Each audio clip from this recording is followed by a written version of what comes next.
3 o'clock on this Wednesday afternoon. Welcome aboard the Postgame Show. Alongside Elijah Campbell, I'm Jay Phillips. We appreciate you being on board with us. Lots to get to on today's program. Our good friend Brad Muller will join us in just a bit. Obviously, some really difficult news to absorb yesterday for Carolina women's basketball. Ashlyn Watkins done for the season with a torn ACL, surgery in the coming days/weeks. What will the team do to absorb that loss? They've got bodies. They've got players. They've obviously got lots of talent. How does Coach Dawn, reorganize? I think that's the number one way to look at it, right? You're not going to replace Ashlyn's defensive production. No. I mean, quite frankly, she's probably the best pound-for-pound defensive player in women's college basketball.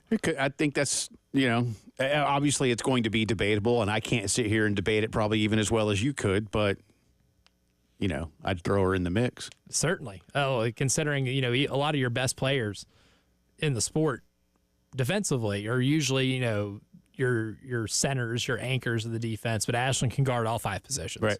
That's kind of the separator there, right? Like there are some really good centers in women's college basketball that can play defense, but they're not. If you leave them on an island with a guard, they're not winning that one-on-one. Ashlyn could win that one-on-one. Yeah. Because she has great vertical quickness, and her ability to leap helps a lot too. It helps her erase a lot of mistakes. Essentially what you lost is one of your defensive erasers. Like you make a mistake on the outside, like she's the perfect eraser to erase that mistake and keep points off the board. So there's going to be some rearranging. No replacing that production, but I think what you mentioned, it kind of hits on it a little more in terms of the task ahead. And it's rearranging to be able to find a defense that's going to be able to make up for as much of what you lose as humanly possible, because you're not going to do it completely. But Brad will join us on that subject and more coming up next hour. Looking forward to speaking with him. The Gamecock women's basketball team back in action tomorrow. And again, a reminder, it's tomorrow at 5. Do want you to remember that. It's not a night game. And it's not a matinee either. What is 5 o'clock? 5 o'clock is 5 o'clock? Dusk. Okay. So it's a dusk matchup. For those who don't own a clock. You don't own a clock, it's dusk outside, that means it's game time. Get your rear end in front of a TV or to the arena. You don't own a clock. Yeah. I mean, I don't know your lives. Well, that's true. I don't know all of you. I would imagine. I know a lot of you that listen. I would imagine clock ownership is probably not a 100%er across this great nation of ours. No, and like the same percentage of Luddites that exist in the country is probably not zero, but it's not far from zero. Fair. You probably have some that listen right now. You never know. If you're a Luddite, I would say hit us up on our text line, 803-404-6100, but I'm sure you have zero interest in doing so. Yes. Great podcast. One of my absolute number one favorite podcast is Stuff You Should Know. Have you ever listened to Stuff You Should Know? It's been a long time. Was that NPR? Is that an NPR podcast? No, but I don't even want to actually say who it is because it is actually a competitor of our ownership group. Oh. But well, in that case, I'll never listen to him again. Nah, I'm saying that for my I would love to meet. I think Chuck and I are like, brother from another mother kind of a thing. I mean, spiritual connection. Well, we're like a year apart in age. Okay. He grew up in Atlanta. I grew up here, but I mean, the things that we like, I'm like, is this me? Big Braves fan. Big Braves fan. Really? Yeah. Now he went to UGA. I did not. I went to South Carolina. But anyway, big, Star Wars, rock and roll. Anyway, fun stuff. But they had a great episode not long ago on the Luddites, and that's what made me think of that. Nice. Yeah. Nice. Yeah. So it was good. Check it out. Stuff You Should Know. It's great. Free plug for those boys. South Carolina got a big pickup in the football portal. As we mentioned yesterday, it felt really good, but you didn't know. But Rasul Faison has committed. He came to Carolina via Utah State. He'd also played at Marshall, Florida State, Bama, Chapel Hill, and the Utes, all in the mix for this young man. He's originally from Pennsylvania. He's saying he played for all of them. I was like, oh, man. No, they were all in the mix. Man. But our buddy Wes Mitchell says here, I'll just read it because I think this is the sentences you need to hear. Once the Gamecocks got him on campus, though, this one was pretty straightforward. Both sides considered it a match, and he committed before leaving town. So there you go. He last year, again, over 1,100 yards, 1,190 to be exact, on 198 carries, 22 catches for 99 yards. The year prior, 736 yards and 5 touchdowns on 118 carries. So he's been very productive at Utah State. And he forced this year, 69 missed tackles, top 10 in FBS. Very nice. Yeah. So he's got some escapability. You like that. And look, we'll see next year. That's all. That's the best I can tell you. Is this a like for like in terms of Rocket? I don't think so. But that's not to knock Rasul and what he might be capable of. I don't know yet. I don't know. Again, one of the things we knew about Raheem Sanders is that he had already been an all-conference performer in this conference. Yes. Can Faison, become that? Sure. Certainly. Sure. I mean, 1,000 yards is 1,000 yards. Yeah. 1,100, not even 1,000. Well, and I he think range more than that. When you're running for that, look, I'm certainly not making a direct comparison to Ashton Jeanty or anything like that. But when you're running like that, when you're running at 100 yards a clip, right, per game, the opposing coaches know that they need to try and stop you. And, you're probably not getting it done. Especially when you get a lot of carries in a game, which he did. He had a lot of carries this last year. I think the most he had in a game he had a 3-game stretch last year where he carried the ball 29 times, 28 and 28. Right. And in those games he ran for $115, $146 and 109. Not a single game under 4 yards per carry. That means he is getting the ball a lot and was still picking up a lot of yards. Scored touchdowns in 2 of those. One of those was against Utah, and it was early season Utah, back when they were still had a pulse before losing Cam Rising. Look, if I told you somebody was going to average 6 yards a carry and they had 1 carry for 6 yards, you're not going to be very impressed. But when you're averaging 6 yards a carry and you carried the ball 198 times, pretty good. That's pretty good. Yeah. This is a solid pickup. I think that can translate well to the SEC level with good run blocking. Another thing that we know, and Wes reported on this as well, is how much Coach Beamer not just values fitting the Carolina culture, but dare I say, I won't go all the way up to demands it, Elijah, but I do believe it is as important. I genuinely believe that, and that's the feeling I've gotten from Shane through the years. Do you want to be here? And it's something I think he learned from his father. I think it's something he learned from Coach Spurrier and others, that's what Steve used to say, right? It's like, hey, we want guys that want to be here. We're going to coach them up. We're going to win some ball games. What Mike Tomlin always say, we want volunteers, not hostages. Yeah. And that's part of it. So, I mean, do you fit? Do you want to be here? Do you fit what we like? That it's not, and it's typically, I think, it's not always that hard to tell after, especially when you get some evaluations from others, some recommendations and feedback and things like that. So I like this pickup. Rasul Faison coming from Utah State. And Wes says they're probably done at running back now. So next year, Attaway, Howell, Fuller, Faison. So you've got your room full again. You like what Attaway did. You liked some of the things that Howell showed you. You didn't see a lot of Fuller, obviously. I think they're comfortable with it in terms of where they and look, again, might you have a 1-2 punch? Yeah, I don't know. Again, these are things we'll find out some more in spring in terms of how they want to utilize these guys and what they're doing against at least the Gamecock defense in the spring. But you jump right into it. Speaking of Shane's dad, not that Frank is there anymore, but they play Virginia Tech here. And what did he say? 200 and now it's like 230 something days, right? Something like that. I mean, 200 plus. I don't like math. I don't either. Makes my head hurt just thinking about it. 803-404-6100 to join us. We'll start talking about tonight's basketball game. As we've said all week, after Saturday's just incredibly disappointing performance at the Hump in Starkville, where Carolina lost by 35, and that, sometimes we tell you it might not have been that, or that was very indicative of the game. And again, it was 43-18 at halftime, and that was very indicative of the game. And now a better team comes to your house tonight, and then an even better team than that comes to your house on Saturday. The EBPI is in effect. There's a good hip hop lyric. The EVPI is in effect. Borrow from a little salt and pepper from my youth. Anyway, sorry. That's how my mind works.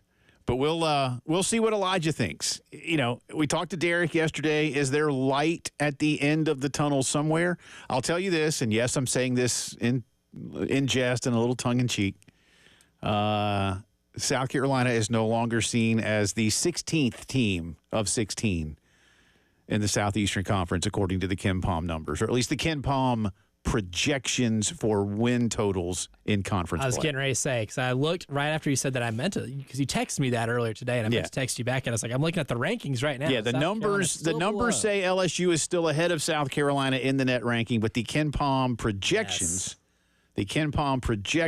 have South Carolina winning more games.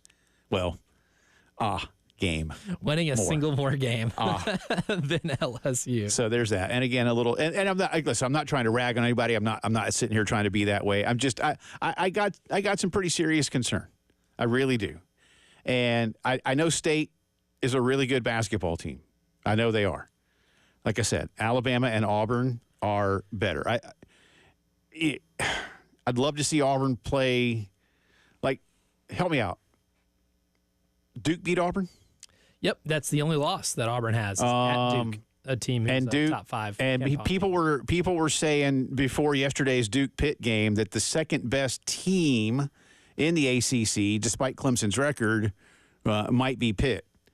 Well, if they are, then the ACC is going to watch Duke go undefeated at 20-0. With games decided by an average of 20 points a game, because they've been clubbing the team. Pitt was not in that game at all last night. Duke is now the number 1 team on Ken Palm. They're the only top 10 offense and defensive unit. Yeah. Well, they looked at last night. I watched a little bit of Auburn's game with Texas. Auburn was cruising, and then Texas made an effort in the second half. Shots. Yeah, they had some really made an tough effort. jumpers. But Auburn wins on the road there. So again, they get the extra day before they come to Columbia on Saturday afternoon. But we'll start looking into this game for you throughout the afternoon too. Going to put this together in a couple of segments. Ross Dellinger, just one of the best in the business, has a terrific long-form piece today at Yahoo Sports looking at how things are about to change. And really, he basically says we're going from the NIL era into the revenue-sharing era. And my beef is not at all with Ross. My beef is with those in charge. So when I tell you I took some things from that heavily concerned me moving forward, I'll tell you why. But it's not the way. Ross basically just laid out what's coming. And let me just say, a lot of people are going to lawyer up.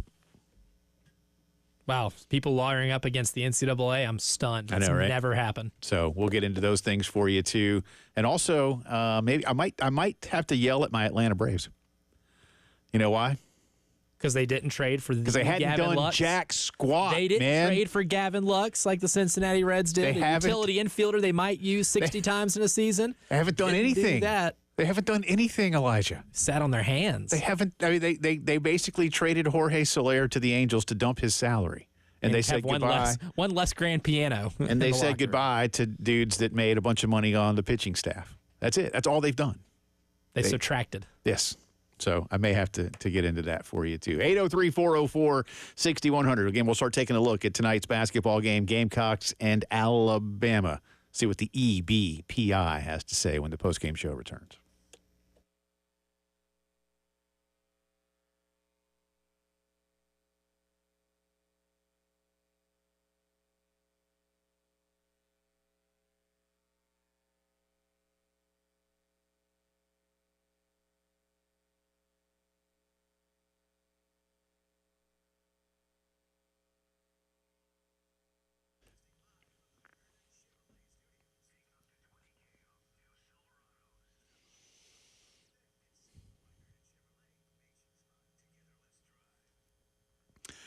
Never tire. I'm telling you about our great friends at Integrated Media. You know, I'm talking a lot about the folks that we work with and how you, the customer, the consumer, may be resolving to get things done better in the new year, right? And stick to those resolutions. If one of them is a sort of a first world resolution of wanting the absolute best in home theater, then there really is no one better across the Midlands or our entire state than Integrated Media. And when I say they do stuff all over the place. The coast, here in the Midlands, upstate. I mean, I've talked to these guys about all the kind of things they do. So if you've been saying, maybe you were at a relative's home or a friend's home over the holidays, like, man, I love what they have in their home theater. I want that for me. Call Integrated Media. They make house calls. They'll come work with you. The latest in everything can be yours, especially ahead of the big game coming up. 803-948-8327, home theater, and so much more. Our great friends at Integrated Media.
Nineteen minutes after 3 o'clock on this Wednesday afternoon. Welcome back into the Postgame Show. Jay and Elijah with you. Appreciate you being with us. Jump on with us if you'd like to. 803-404-6100 on the phone line or the text line. Gamecocks host Alabama tonight. The Tide come in as number 5 team in the AP poll.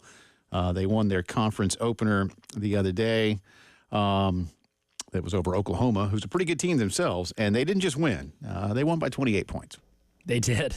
They won by a lot. And no, that Oklahoma team that you mentioned, that was their first loss of the season. Yeah.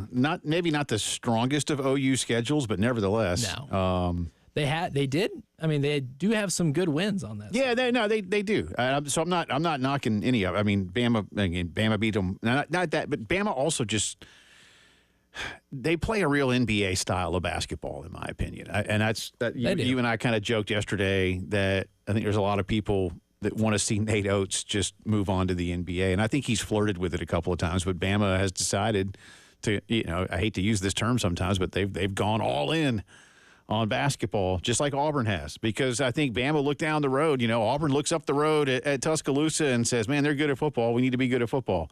And I think in the last couple of years, Bama has said, man, we got Nate. We need to keep Nate because, Auburn's just as good or better than us, and this year better. So because the Bruce is loose. Yeah, man. And Bruce, I don't mean this in a bad way, Bruce isn't going to the NBA. No. But Nate Oates could. He's a college lifer. Yeah, Nate Oates could. I think Bruce loves college basketball, man. Guy had a show cause and still decided to come back and keep coaching. He's now the winningest coach in Auburn history. Isn't that amazing? It's wild to think that he's been there as long as 214 wins, man. Yeah, I wrote that down. 214 wins. Number one. Now, Auburn's not really known for its basketball prowess. I know Charles Barkley played there, and I know the Persons played there. That's the extent of the success. That's about it, man. But Bruce Pearl's already been there for a decade now. 10 whole years. That's wild to me. And remember, Time just flies, Auburn took the chance on him, and I think a lot of us felt like, all right, Bruce will stay at Auburn about 3 years. It'll get done because it will. And then he'll be off to whatever big job, right? Yeah. And instead, Auburn, I say it's not a new building anymore, but they've done everything that, because he'll demand things from them, and they've done it. Mm-hmm. They've done it, and I know they had some whispers of trouble in the early days, but like the FBI, and wiretapping. So, just saying. Like there's a really good article in The Athletic right now about. I'm forgetting the guy's name, so my apologies there. But he's their offensive coordinator, the equivalent of like a basketball's version of an offensive coordinator. He's calling a lot of the plays, designing a lot of them. But it talked about he was kind of thrown into the fire early because when Person was there as the main offensive or the main assistant coach, he got fired because he had to go to jail because of the FBI thing. So that's kind of what gave him his first opportunity at age 23 or 24 to be on a SEC, college basketball bench. But yeah, I mean, you look at what they've done ever since he's been there, ever since that trouble happened. They've been pretty good. So Bama comes in tonight, and again, Auburn will be here Saturday. The BPI gives South Carolina, let's call it a 22% chance to win tonight's game. Alabama favored by 11.5. Todd led by the great Mark Sears, who is a fantastic ball player, and I think will be at the next level as well. Before we get into the EBPI percentages to go up against the BPI, let me ask you two questions. I'm not putting you on the spot here, but what concerns you the most about South Carolina going directly against Alabama tonight? And where is that spot where Lamont Paris can have his guys actually maybe make some inroads? My biggest concern is that Alabama, or at least Mark Sears specifically, has some positive regression back to the mean. Like that's the one difference between this year's Alabama team and the previous Nate Oates teams. Like last year they shot almost 39%. Right, and that was one of the best in the country. This year, they're only making 31.6%, and they shoot a ton. About half their shots each game come from the three-point line on average. They might eventually start making them. Mark Sears especially. This is a guy last year that made 43% of his three-pointers. That's Steph Curry-like for those who aren't familiar with what is good. Can I pause you and ask you this serious question? Yes. Do you believe, because we just kind of mentioned it, do you believe that a lot of what Nate Oates is doing in terms of that style of play is directly associated with prepping his guys not only to win now, but to play at the next level? I don't think it's as much prepping his guys because there are some guys that have played there that style of play did them no good because the forwards aren't necessarily, most of his screeners are screeners and rollers. They're his big men. They oftentimes don't stretch out and shoot far away from the basket. One of the main reasons why Nick Pringle is here and still not there is to open up his repertoire offensively a little bit more, and that wasn't going to really happen at Alabama. But I think it's more so just an analytical approach to the game where Nate Oates used to be a math teacher. He was a high school math teacher before getting into coaching college basketball. And he knows that if you make 33% of your threes, that is every bit as good as going almost 50% from two. That's a philosophy he's gone by. So they shoot a lot of, especially corner threes. If you notice tonight, they were going to run a lot of actions to get corner threes. You watch any Alabama game, they will shoot a lot of threes in transition and in the corner. And then they're trying to get dunks and open up the floor. And that's one of the reasons why they shoot so many threes, is because they want that threat to be so prevalent that it spaces the floor out and gives you an abundance of cutting lanes to get to the basket.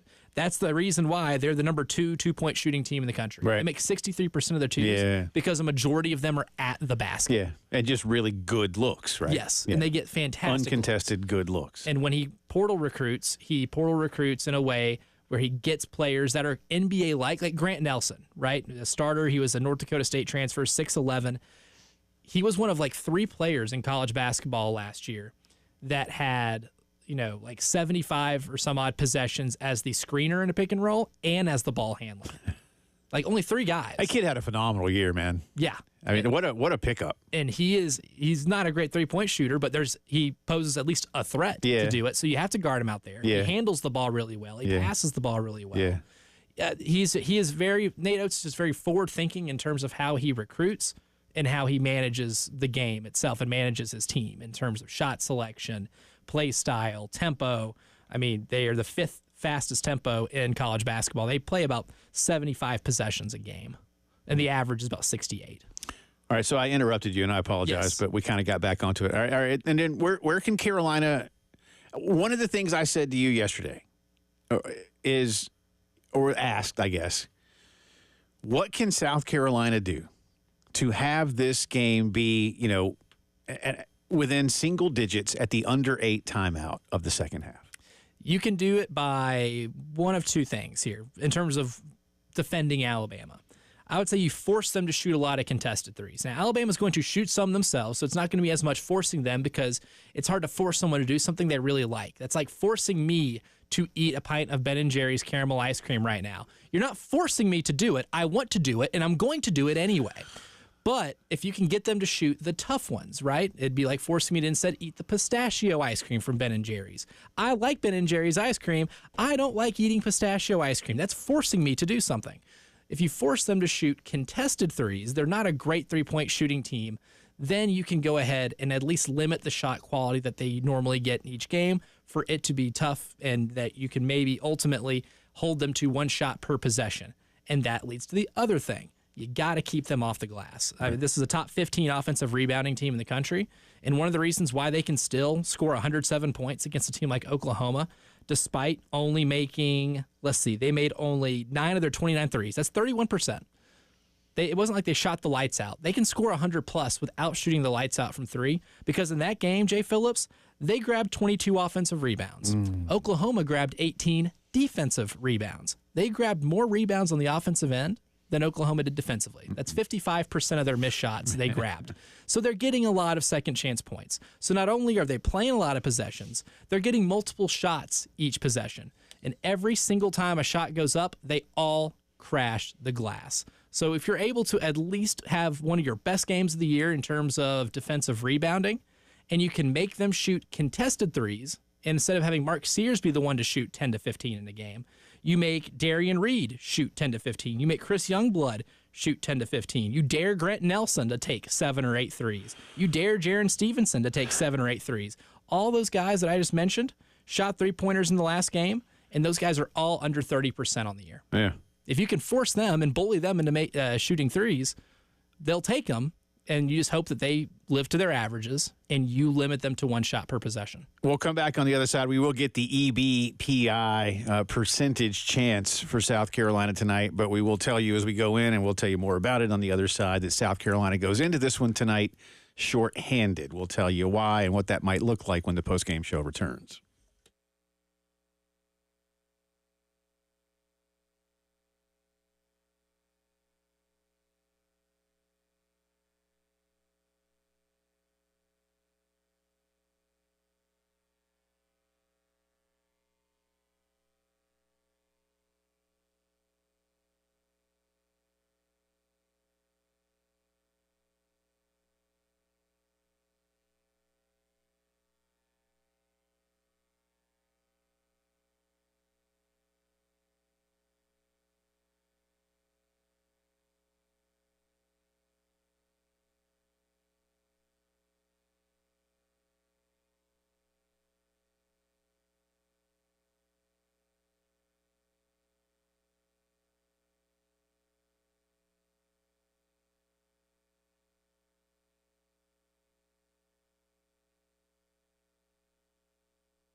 talking Carolina, Alabama tonight, 7 o'clock. We'll have it for you starting at 6:30 here in Columbia and all across the Gamecock Radio Network. Derek Scott, who was on yesterday's program, if you missed it, it's on the podcast page. Judge Casey Manning. Big Reds guy, Derek as Scott. well. Yeah. The Reds made any big offseason moves? They traded Jonathan India to Kansas City for Brady Singer. So for a pitcher, not a singer. Singer is his name, not his occupation. Well, that's more than the Braves have done. So that's an arm. But they did also trade for Gavin Lux the other day and didn't give up much for him. Middle infielder for the Dodgers. I think the nice Braves are operating like getting Spencer Strider and Ronald Acuna back and healthy as acquisitions. Yeah. Which I get. Let's face it, man, and I know you did not always like the way I lamented some of the things that were going on with the Atlanta Braves season because the Braves still made the playoffs. It was fun to poke fun at you. Despite, well, and I forget what the number was now, but it was a huge number of games that the Braves opening day lineup missed. I mean, you probably I'm willing to say 35 to 40%. Yeah, it was. I forget what it was. I mean, it was a number of games, but between Acuna, who was on the shelf like most of the season, Riley for about a third, Ozzie for about a third, Michael Harris for maybe a quarter, Spencer Strider, Sean Murphy. God, all those dudes missed so much time. Good chunks of the year. Murphy missed the first month. Anyway, no more Travis d'Arnaud either, by the way. He's gone. He ain't walking through that door. Anyway, let's get back to basketball. Before we do anything else, can you give me cut 15 on today's list, please? This is Nate Oates on making sure that his team, who, again, just beat Oklahoma by 28, doesn't overlook the Gamecocks. Yeah, I didn't even realize we had 3 ranked games after this one. I don't know that they did either because nobody's talked about it. I don't even know if anybody realized it. I just know we got a bunch of ranked games the rest of the year with this SEC. So I feel like our guys have been pretty mature. I thought we had a great practice yesterday. We were off Sunday, so we got after it pretty good yesterday. Just got out of practice today. Games, I think that's what happened Saturday. It was definitely their worst game of the year, South Carolina's. And we talked yesterday about trying to use the Clemson game. Derek mentioned to us that of the 3 best teams Carolina played this year, they're 1-2, losing to Indiana and Xavier. You lost in Bloomington. You lost to Xavier on a neutral floor. You beat Clemson here. That part is the anomaly. That part's the one where that's one of the reasons why you want that game back. Mississippi State's really good. They went to Vanderbilt last night, who is a much improved team, and won one on the road. And as we've seen this year, winning on the road in this conference is really bleeping tough. And you saw it happen to Kentucky at Georgia last night. And they won by 12. Yeah, on double the road. digits. Yeah, on the road. With their best scorer, Josh Hubbard, not scoring double digits. He only had 9. Yeah. So State's got it going on, man. And yeah, Georgia did beat Kentucky last night and by double digits. Now that was in Athens, but still. All right, so Carolina's shorthanded. Miles Studi is out. It's a leg injury. Prognosis, I'm not really sure. I mean, we may learn more about that during the broadcast night or from anything in postgame from Lamont on exactly what's going on, but it doesn't sound like he misses tonight and is back on Saturday. Yeah. When you hear the word indefinitely, that doesn't usually mean one game. I think it might be trying to speculate too much a decent amount of time, because I think they would have maybe just said out for tonight's game, questionable for Saturday. But it doesn't sound good. It sounds like they're going to have to prepare to play a little bit without him. Mm-hmm. So that affects them where mostly? I would say on-ball defense, because when you look at Miles Studi as a player, we know him as a three-point shooter.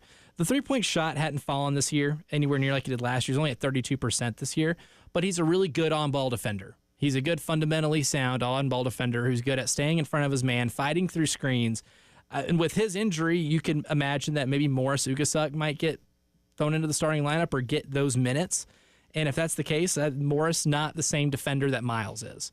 Morris has improved. He's gotten a little bigger. He's bulked up a little bit, but he's going to have more of the burden of going one-on-one defensively with some of the other team's best guards that you're going to face. And you're getting ready to face teams in the next two or this week that have really good guard play, guys who are really good at putting the ball on the floor and getting by their defender. I think that's going to be, him. Jacoby's going to have to step up and play some really good defense here too. I mean, Zach Davis is going to see a lot more minutes. Zach's already a really good defender, but he's going to have more defensive responsibility. So that's really the thing that I think is the underrated part of this loss. Like, yeah, he can get hot from three, Miles can. But I think what he does fundamentally as an on-ball defender probably has been more valuable to them this season than it was last year. I've been wanting to see more of Morris Ugasuk anyway. We talked about him yesterday a lot, actually. He's averaging about 20 minutes a game, and he's not starting. He's shooting the ball. He has gotten better. I guess my question would be, let's say Studi's not injured. Mm-hmm. Is there still a reason, perhaps, is the way I would want to ask it, to raise Morris's playing time? I mean, is he deserving of that? I mean, now it may be by necessity. Yes. Would it have been there regardless? I think so. I do too. He's your best three-point shooter right now. I mean, he's the one that you trust the most on a catch-and-shoot three to be able to knock that sucker down because he's making 43% of them this year. On reasonable volume, too. I mean, he shot 48 threes this year, and that qualifies him to be on national leaderboards if you're on KenPom. If you're like one of one, that's not going to qualify you to be on a leaderboard. But that puts him in the top 117 three-point shooters in the country in terms of what he's been making. And I think you have to play that because he elevates how good your offense can be. And his offensive rating right now is 113, meaning you're scoring about 1.13 points per possession with him on the floor. 1.13 points per possession will win you a good chunk of games, right? What he does defensively is the big thing, but I think the best chance you have at winning games by scoring points efficiently involves lineups that have Morris in it because of his ability to catch and shoot. And like what Colin does off the bounce, too, only does he so good if the guys who catch the ball make the shot. Now, can he get out there for 30 minutes? We'll see tonight. There's a reason that he came to college early. They like him a lot. Last year when Colin was out, he got legitimate first half minutes. You don't. This was not garbage time stuff for a kid. He was getting, again, by necessity. He was out there a lot last season, so he's now he gets it. And I think Lamont is doing his part for how young Morris still is, even with a second year guy. To make sure that he's not throwing him, because it's so physical in this league. That's the thing I think that may have the biggest concern is just how physical it is. All right, so the BPI, 22%. The EBPI says 17. Oh my! I'm not as high. Okay. South Carolina is going to have to really show me something on the glass. You got to really show me something in terms of how well you're going to be willing to keep Alabama from getting a bunch of offensive rebounds. And how conditioned are you? Because they get into their actions faster than any team in college basketball. That gave South Carolina issues last year when they played in Coleman Coliseum. They're going to shoot a lot. They're going to get into those actions and operate really quickly in the shot clock. How conditioned are you with a man down to be able to prevent them from getting clean looks early in the shot clock? And then defensively, do you have a matchup for Grant Nelson? I don't know exactly, especially if Colin gets in foul trouble, that you do. Yeah. More on this game throughout the course of the afternoon. Again, it comes at you tonight at 6:30, 7 o'clock tip at Colonial Life Arena. On the other side, Jerry Jones made a decision. Final answer we'll discuss when the postgame show returns.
Welcome back into the Postgame Show on this Wednesday afternoon. Coming up next hour, our buddy Brad Muller will join us.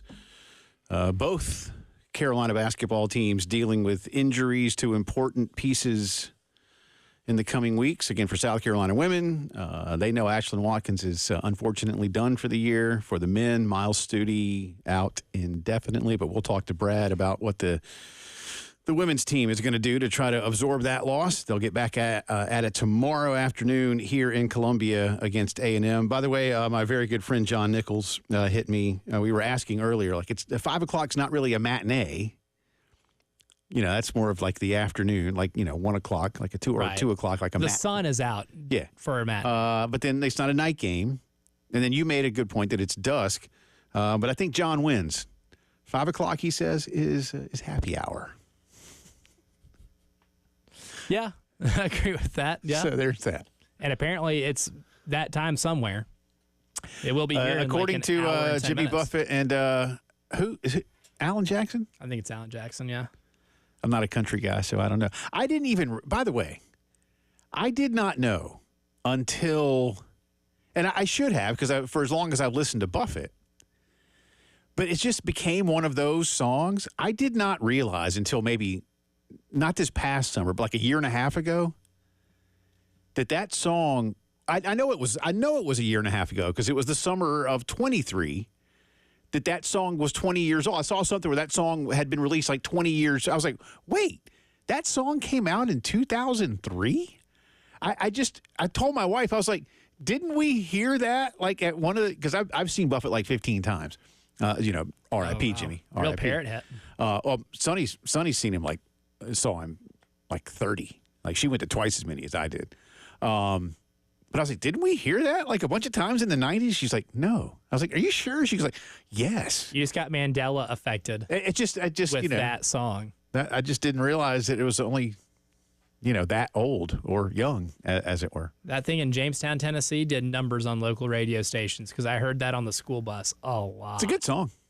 I don't know that I've ever It's a bop. heard the country version, but I've heard Jimmy's a lot. I like Buffett live shows. They were fun. My daughters were all like, man, we should got to see Buffett. And I was like, yeah, I hear you. My favorite memory of working concert security was working a Jimmy Buffett show. Because usually, we would have to stay around till the artist and like the band, everybody leaves. Because we had to lock up the venue.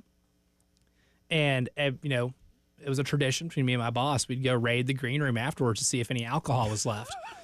And it varied. Some artists would take it with them. Some of them would just leave stuff. Sure. And Jimmy Buffett's leaving, and he walks in because you leave the venue through the security office, and my boss and I are just sitting there talking ball or whatever.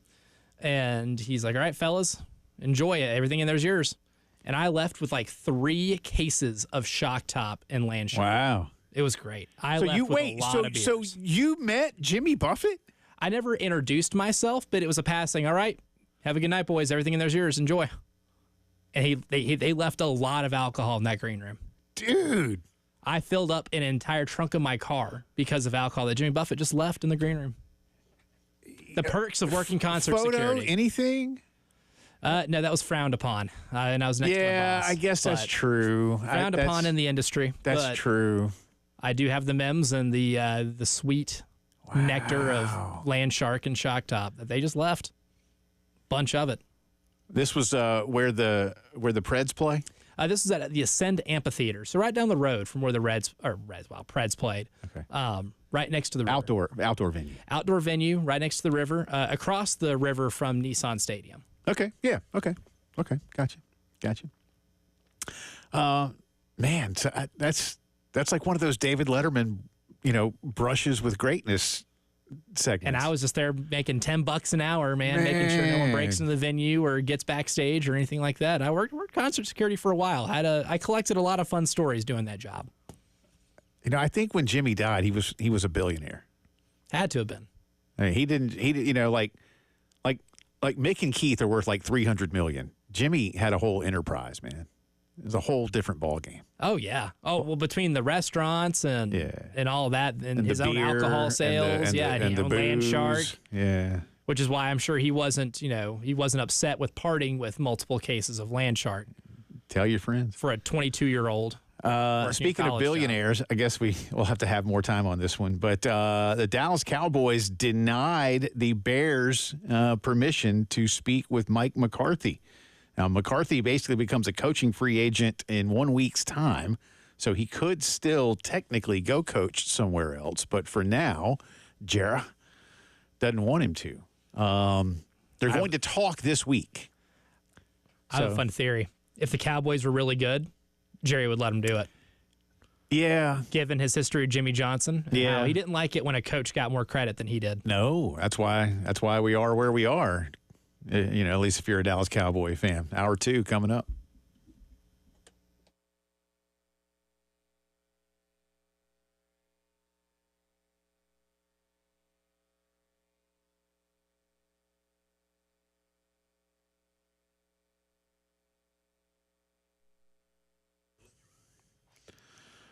Waking up in the cold, it's already tough if you're suffering from any kind of joint pain, shoulder pain, neck pain. But, man, when it's cold, it's just that much worse. But there's good news. The Joint Chiropractic Centers are ready to get you back to feeling better. You can be in and out quickly. Don't have to miss lunchtime. Don't have to miss any extra work time. They're open Monday through Friday, 10 to 7. Saturdays, 10 until 4. You never have to worry about insurance. Again, you can just show up at any of their 4 locations: Harbison Boulevard, Forest Drive, Roberts Branch off Killian up in the Northeast, Sunset Boulevard in Lexington. The Joint is convenient. It's affordable. It helps you maintain a healthy body, and it prevents reoccurring issues. Plus, once you're in the system, you can go to the Joint Chiropractic Centers all across the country, traveling for vacation, for work, whatever reason. They'll hook you up. FSA and HSA approved. Great people at the Joint. I've met them many times. Good stuff there. Again, in and out quickly. Remember, at the Joint, you don't have to feel bad to feel better.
4 o'clock on this Wednesday. Welcome back in. Second hour of the Postgame Show coming at you from the Herndon Chevy Studios in downtown Columbia, South Carolina, alongside Elijah Campbell. I'm Jay Phillips. Appreciate you being with us. Brad Muller will be joining us coming up in just a few minutes, actually, around 4:15-ish. We'll take a break, and then we'll call Brad. All right, he'll call Actually, us. you know what? He calls us. And he does it on time. Brad promptly. Brad is amazing about that, man. He's a machine, man. I'm such a Brad Muller fan. If you're not a Brad Muller fan, it's a you problem. Yeah, it is, man. Frankly. Brad's the best. But he'll be with us coming up in just a little bit. After that, we'll get into some interesting stuff from Ross Dellinger on what the future near term looks like with NCAA payouts. Again, schools like South Carolina are going to be spending upwards of $20 million in revenue sharing. I think that's the way to look at it. We were talking, we talked a bunch about that. Again, inflation has gone up about 100% since the Southeastern Conference expanded with Carolina and Arkansas.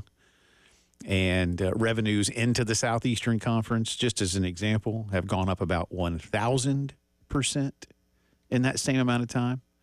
And I realize that other costs have gone up too. Listen, I think, what else has gone up about 1,000% in that time? Coaching salaries. Yeah. And I'm not judging, just saying they have. Oh, well, that's a reflection of the money that is being poured into the sport. And they've probably gone up by about that much. Again, we were joking with Langston last week. Two things that Lou Holtz wanted in 1998 when he was hired to come in for the 99 season. $1 million salary, membership at Augusta. Both happened. Again, the chair of Augusta National at the time had played football at South Carolina, so it was an easier transition than maybe some would have been. Plus, I imagine the folks Easy over to pull those strings. Augusta National will be like, yeah, we'll bring Lou Holtz in. He's Lou Holtz. He's not some guy. He's Lou Holtz. Now, if I requested that when I got the you job, probably would have been denied. It would have been, but you know what? It would have been really polite. Or they would have been like, we won't give you membership, but we do have janitorial positions that are open. Now, they'd have just sent you the website link for the lottery for tickets and then said, good luck, Mr. Campbell. And we hope to see you at next year's tournament. And by hope to see you, we don't. Yeah. But it would have been very polite. Yes. I'd have to read between the lines to get the insult. Yeah, very polite. Yeah. They're not gonna yell at you. So there's that. But anyway, so Lou, 25 years ago, 26 years ago, $1 million. Today, who's making north of how many we got making north of 10 in college football alone? 3 or 4. Lincoln Riley's making. He's 11. Overpaid. Dabo's making 10 now. I think. Right? Let me pull this up. Where's Brian Kelly? Right about it. I think DeBoer's right about it, isn't he? Where's Ryan Day? Pull him out of Washington. Let's see. This is from this year. So this is as of November 19th, 2024. Okay. The amount of coaches making 10 a year. 7. Give them to me. That would be from bottom up. So right at 10 million, Kalen DeBoer. Yep. Right at 10 million, Mike Norvell. Oh my God, that's right. Well, remember he made a contribution. Yes, he did. And, I think paying him is the least they could do for at least an undefeated season, in which a normal year you would have gone to the college football playoff. Ryan Day at a smidge over 10 million. Yeah, figured that. Lincoln Riley's a smidge over 10 million as well. I can't do math. Not doing well. Yeah, they haven't done much. Not enough anyway. No. He's got his Heisman winner already, which is good, but he does not have championships. Yes, and a Pac-12 championship game appearance. Okay. Steve Sarkisian at 10-6. Earning his money. And now we get into the 11-plus club. Dabo Sweeney at 11-1. Earned his money. Kirby Smart at 13-2. Earned his money. And then we have a couple right on the precipice of 10 million. Brian Kelly's at 9-9. So he's close. Mark Stoops right below him at a smidge over 9 million. That's crazy. And then the trio of Lane Kiffin, Eli Drinkwitz, Josh Heupel at 9 flat. Heupel, yes. Lane, yes. Eli. You know what? Has he won 10 games in back-to-back seasons? He has. Yeah. At Missouri, they like that. That's pretty good. It is pretty good. It's pretty good. But you didn't get any of that money So for being likable. Kirby is now number 1. Numero uno. Okay. Yeah, he's earned it. I think when you win 2 national championships. Yeah, and Dabo's got 2. Yeah. Yeah. And that's really all the guys on this list. Those are the only national champions. Well, help me out. Are they the only 2, period? That are remaining in college football? Wow. I mean, because Harbaugh's gone. Saban's gone. Saban's gone. Urban. Urban's gone. That's all your playoff winners right there. Like your I don't think we college have. football I don't playoff, think we yeah. have. I don't think we have a major. Mac Brown's gone. Yeah, I don't think we have a. I think Matt. I think that was it, man. I think it's Kirby and Dabo. Well, there'll be 3 after this year. Yes, we Because will the have a final new 4 one. remaining they've not- all will be first timers. Someone's going to get there first. And if it's James Franklin, I'm going to laugh so hard. I don't think it's going to be. I don't think I think Notre Dame's going to win that game. I do too. I think there's a really good chance that it's Marcus Freeman at the end of the day. Are you pulling for anybody? And I mean, like, are you pulling for anybody? Man. It does sicken me that one of Texas or Ohio State has to win that game. Uh-huh. I think I'm pulling for the winner of Notre Dame Penn State. Yeah. I think I want to watch that one just as a lover of the game, a lover of good defensive football. Yeah. And I think I'm pulling for the winner of that game. Notre Dame's like the Yankees for a lot of people. Like, either you love them or you hate them. I've never really been that way. My dad despises Notre Dame. I don't- despises. I don't have anything against it. Well, your dad's a big Tennessee fan, right? Yeah. And I remember there were some games in the 80s where they played each other. They had some classics. They used to Yeah. play each other. They used to play a lot, yeah. Yeah. So I can appreciate that. My next door neighbor is a Notre Dame alum, and I'm a big fan of his. Therefore, but even before that, like Tony Rice was from South Carolina. Carolina and Clemson didn't want him. Lou did. He wins that's the last time they won a title. Yeah. I've Long time ago. I've never had, and like I said, maybe it's weird for me personally, but I've told you before on my 14th birthday, South Carolina won at South Bend.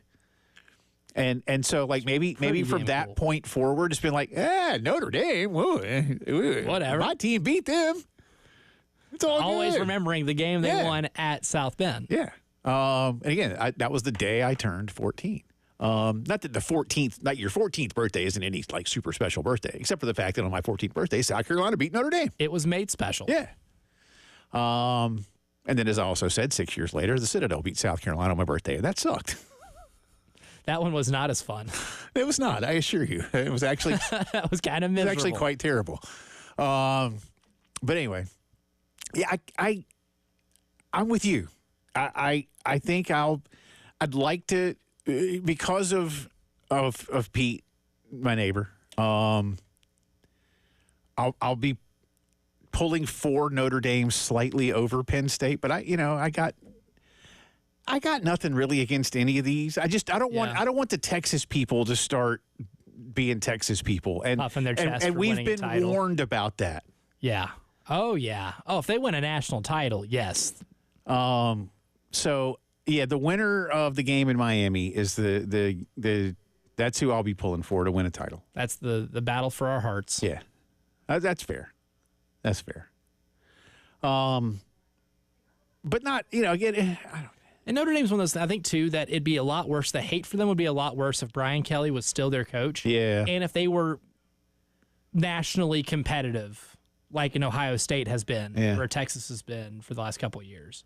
Or actually, Texas is not a good example. Like Ohio State or a Georgia, Alabama. Say they've had that type of run. Or say they've won a national championship since, people that are under the age of 30 have been alive. Then it's probably a little different. The fact they haven't done it, Marcus Freeman's a likable coach. I think he's probably the most likable coach remaining in this field. Then Yeah, that's fair. I think that has a lot to do with it. I don't know if I could cheer for Brian Kelly. I know. Day and Sark are good. Yeah, Franklin's probably. I think Sark's more likable. Yeah. Well, here's the thing: to blend two stories, and I told you this earlier. This was a quote from the Bears GM on what they're looking for, and we were talking about the fact that the Bears were denied permission to speak with Mike McCarthy.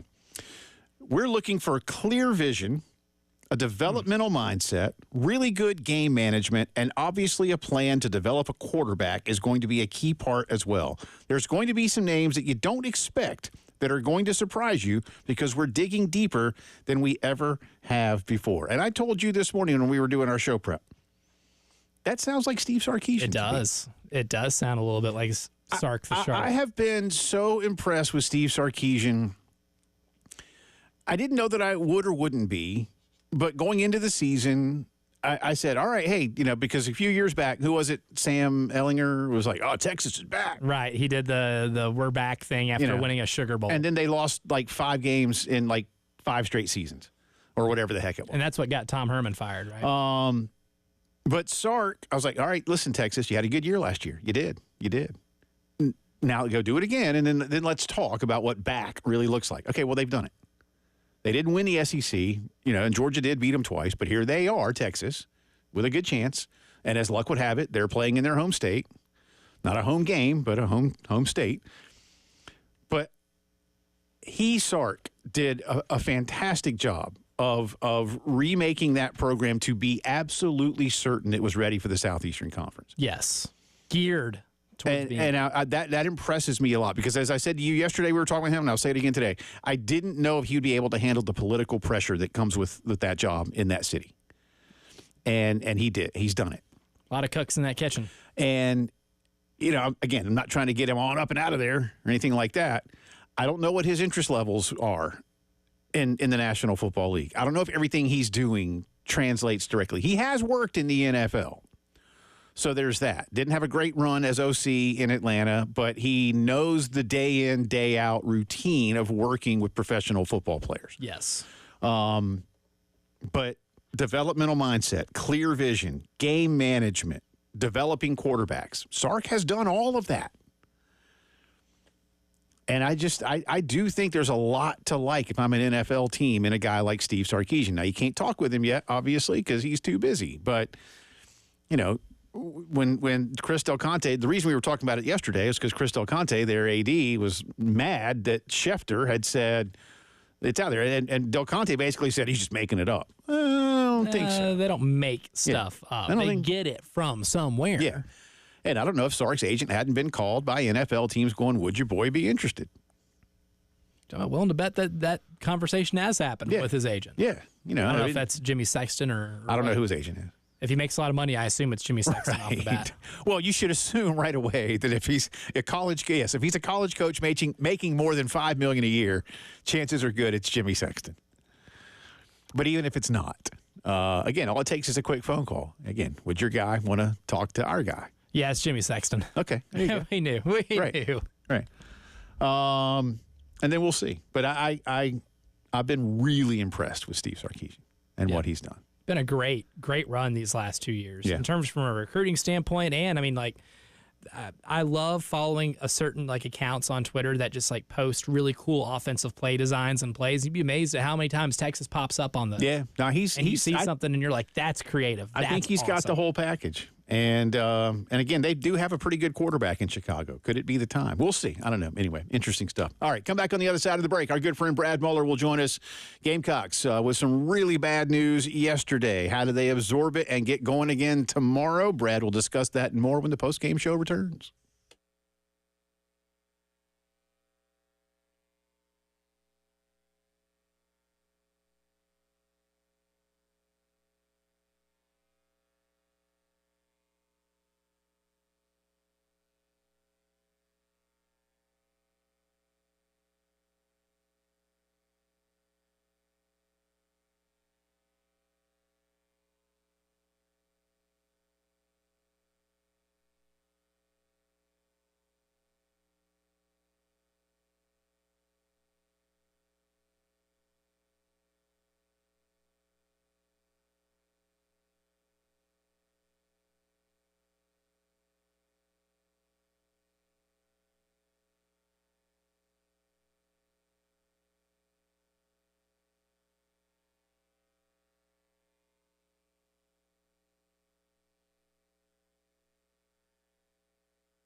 19 minutes after 4 o'clock on a Wednesday afternoon. Welcome back in. Reminder, coming up in just over 2 hours' time, Carolina men's basketball taking on Alabama. 6:30 airtime, 7 o'clock tip at CLA tomorrow on our sister station 98.5.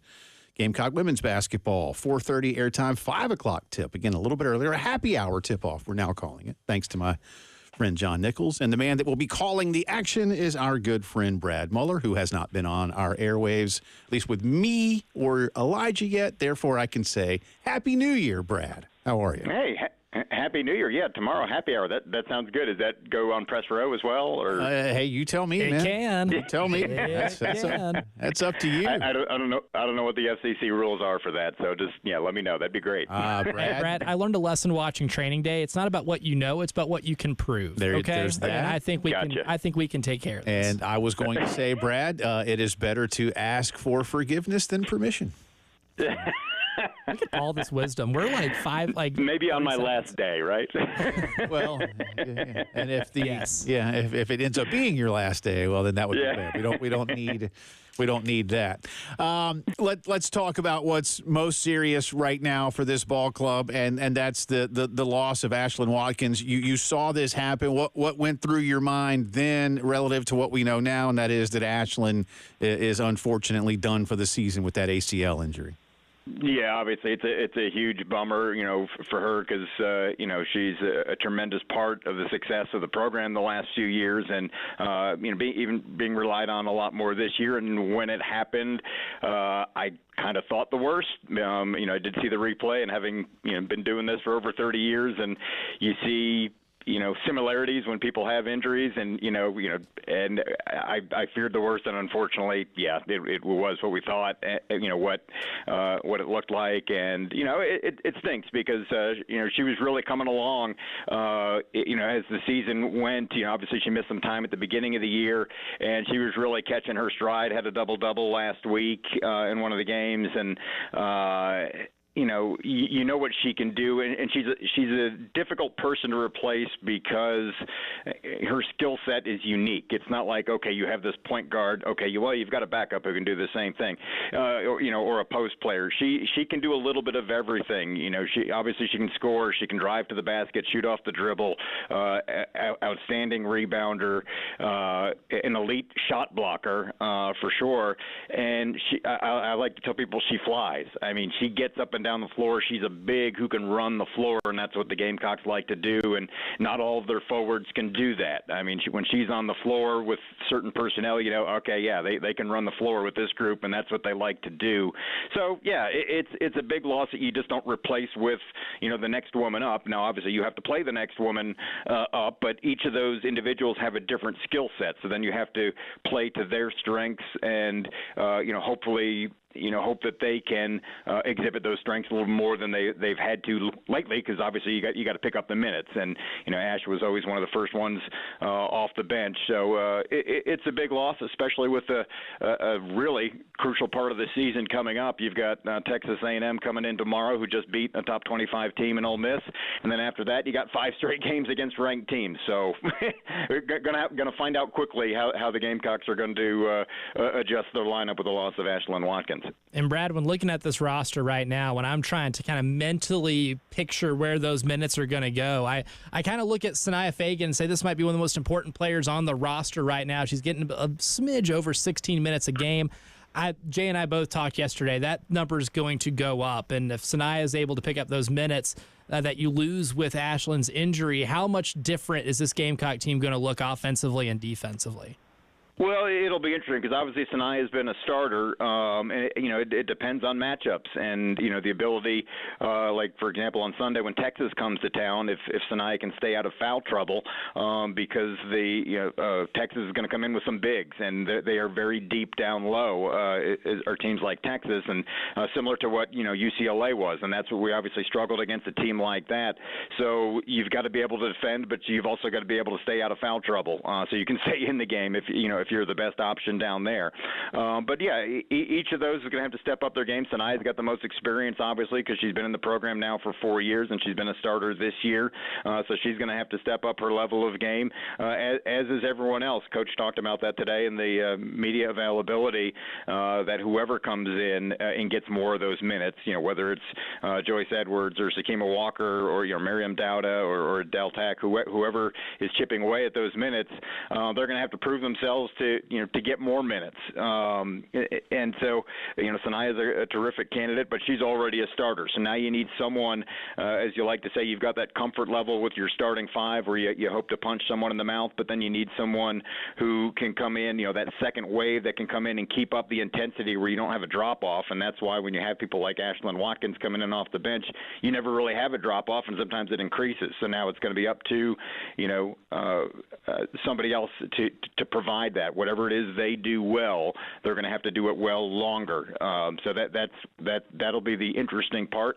And Coach also said, it's not out of the question to, if things aren't working out, depending on the matchup on the team that play.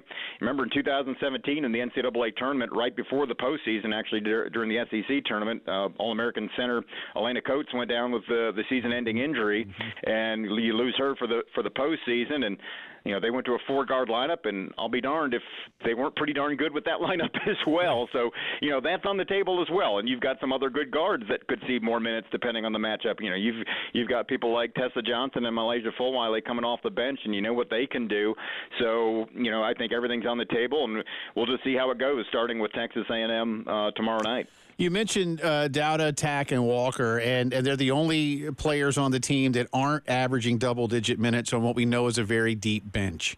Tell us more about what's lacking right there, because you've already mentioned it. It's likely that they're going to see increased time, but what's the biggest concern, and what's maybe been holding them back in your estimation?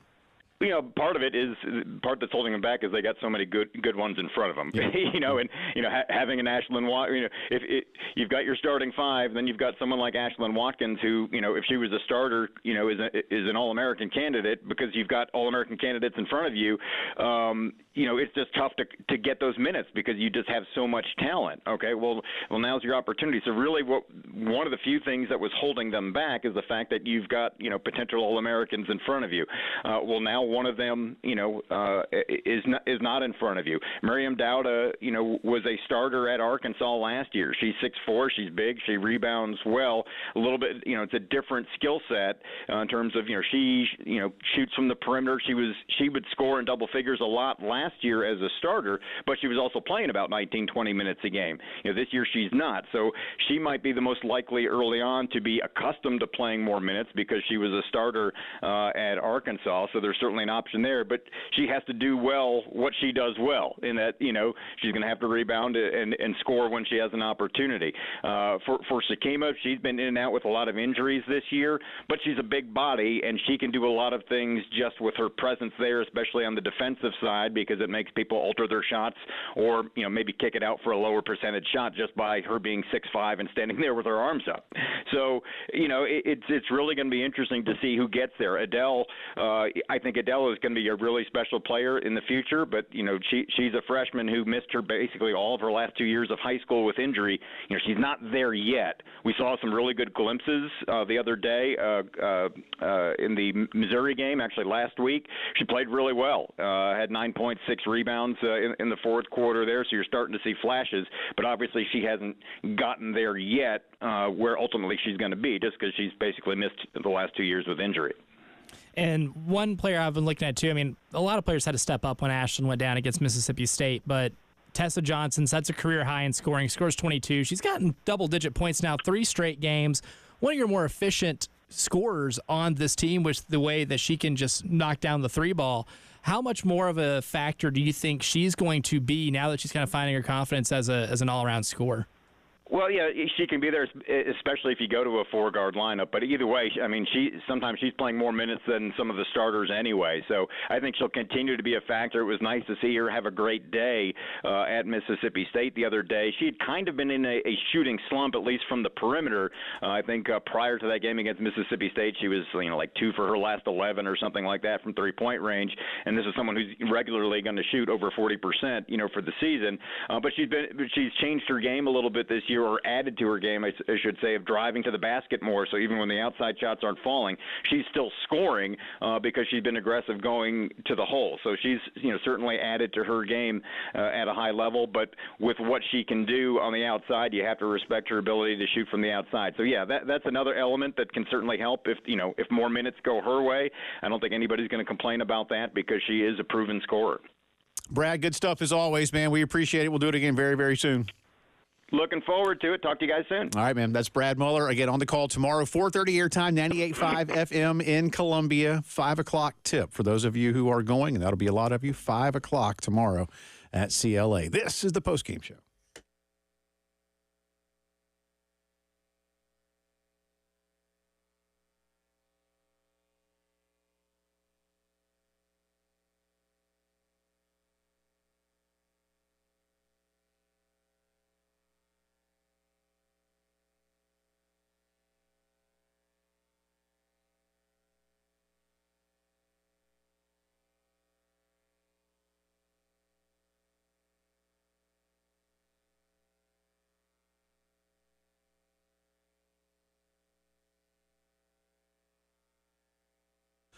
Tell you about our great friends at Palmetto Citizens Federal Credit Union. As I said many times here, making resolutions, things we want to stick to. A lot of us want to resolve to be better with our money. One great way you can be better with your money is to not have as much of it taken from you from the big banks. And Palmetto Citizens is real good about that because they're not for profit. They're local.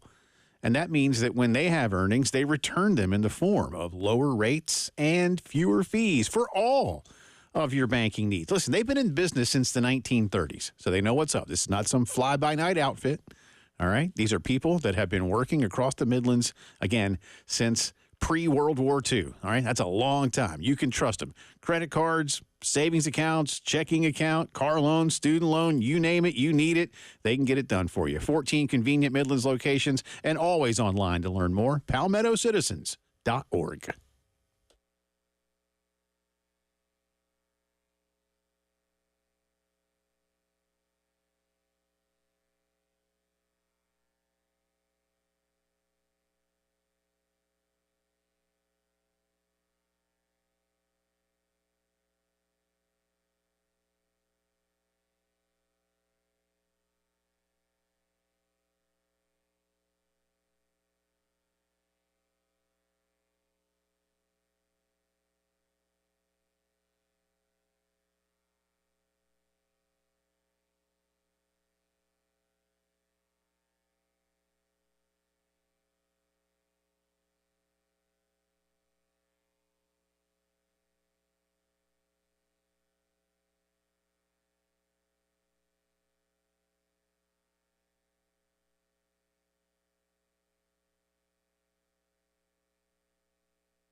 From the WIS Traffic Studios, I'm Elijah Campbell. The few accidents to get to that are causing some issues on the roadways, starting with one on Boiling Springs Road at Bethany Church Road, Carolina Pines Drive near Jenkins Brothers Road, Clemson Road at Hardscrabble Road, another one on Hardscrabble Road, but this one a little further along the way near Summit Parkway, one on Hardin Street near US 76 and Divine Street, one on I-20 westbound at Broad River Road near Exit 65, and one on Shop Road at Pineview Drive. We also have some just slow traffic, not accident-related, but slow traffic reported over on 20 westbound between Longs Pond Road, Exit 51, and Exit 44.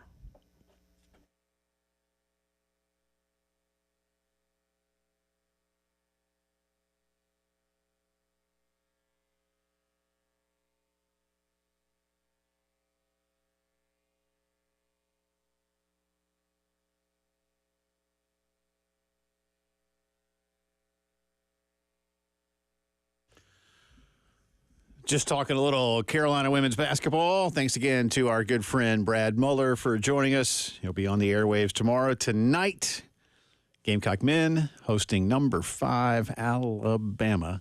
And we've already done a little bit of a breakdown. Actually, we did a pretty good breakdown. I say we. Elijah did.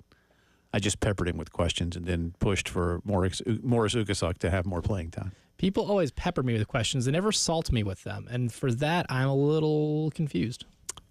I don't know. Like the little fun game that you play before baseball games, Pepper. Here, have fun playing that. Must be before my time. Never played Pepper. No. I used to remember seeing signs at certain baseball games, like Major League stadiums, no Pepper, like right near the dugout. So I'm like, why do they want him to play Pepper? Just got to go play it in the outfield. It's fun. I like Pepper. Got a few things to get to here, and I'm going to blend. Y'all know how I am. Those of you who are regulars. I'll try to put some of these things together from a local perspective and a national perspective, but barring anything incredibly unforeseen, by spring, the House settlement should be approved, and then come the new school year, a lot of things in place to have schools a revenue share. And Ross Dellinger of Yahoo Sports, who's fantastic at what he does, has a piece out. It came out yesterday, just kind of outlining what he calls the transition from the NIL era to the revenue sharing era. It doesn't mean NIL is going away, but as many of us have agreed, like it or not, what we're calling NIL right now really isn't, because there aren't a lot of these kids that are actually being paid by businesses to endorse or promote products. A lot of it is just, here's some money, which is, I'm not complaining. I just always thought that, your high profile, your Lenora Sellers would be doing, like Spencer Rattler last year was doing stuff for Dick Dyer, and he was driving a really nice Mercedes as part of the package. I thought we were going to see more of that. And to be honest with you, I'm not really sure what's happened there. Is it that businesses don't really want to do that? Maybe. I think there's just so much ad space you can take up. And it was fun for the first couple of years. Remember, Elijah, like, wow, the whole offensive line is being paid by so and so's barbecue restaurant. DeColdis Crawford was doing it. Yeah, that was great. Air Nebraska conditioning kid. units. Yeah. Commercials in Nebraska. Which was actually hilarious. Spectacular. Hilarious. Yeah, that was spectacular. His commercial was really good, too. It was awesome. Yeah, it was good. We need more of that. Yeah, we need more of do. That creativity. We do. His name helped, but Kai Kroger had the Kai Boda. that was his Boda commercial. See, Kai's commercials were good. Those were solid. Where I liked those. Mo Kaba. We had some of that, right? We need more. I know we have Chloe and Tahina right now doing an attorney commercial, and there's a few others here or there. But now mostly this is going to just be revenue that is generated by the schools and or conferences and then redistributed to the athletes, which, again, I'm perfectly fine with. But I still think that there should be more NIL. So Ross is basically writing about the transition. But he's also talking about how if you are going to do an NIL deal in the future, one of the new rules is that, if your deal is worth more than $600, how they came up with that, I don't know, then it will have to be approved by the NCAA. But the NCAA is using Deloitte, one of the big business services firms, to be the arbiter of these deals.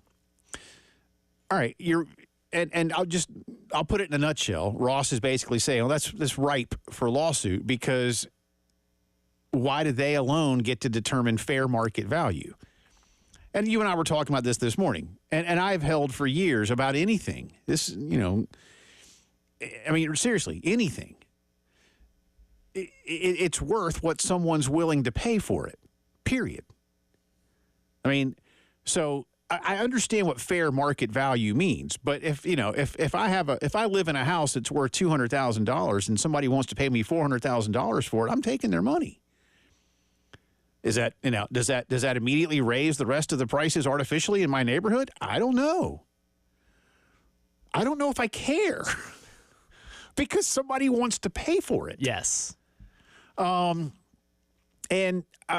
one of the phrases I like to use a lot, because it is.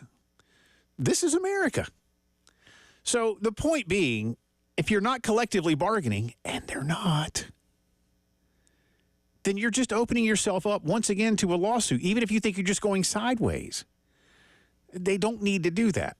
The next thing, and I'm not going to get into a bunch of this right now. I'm not ragging on people here. Y'all, any of you, again, that have been with me for a long time, I know it feels to some of you based on like my football scheduling conversation of a few years back, where I really did rankle, unfortunately, never intended to. And I'm not apologizing, I assure you.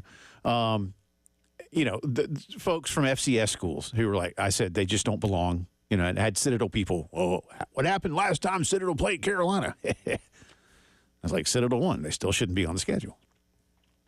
For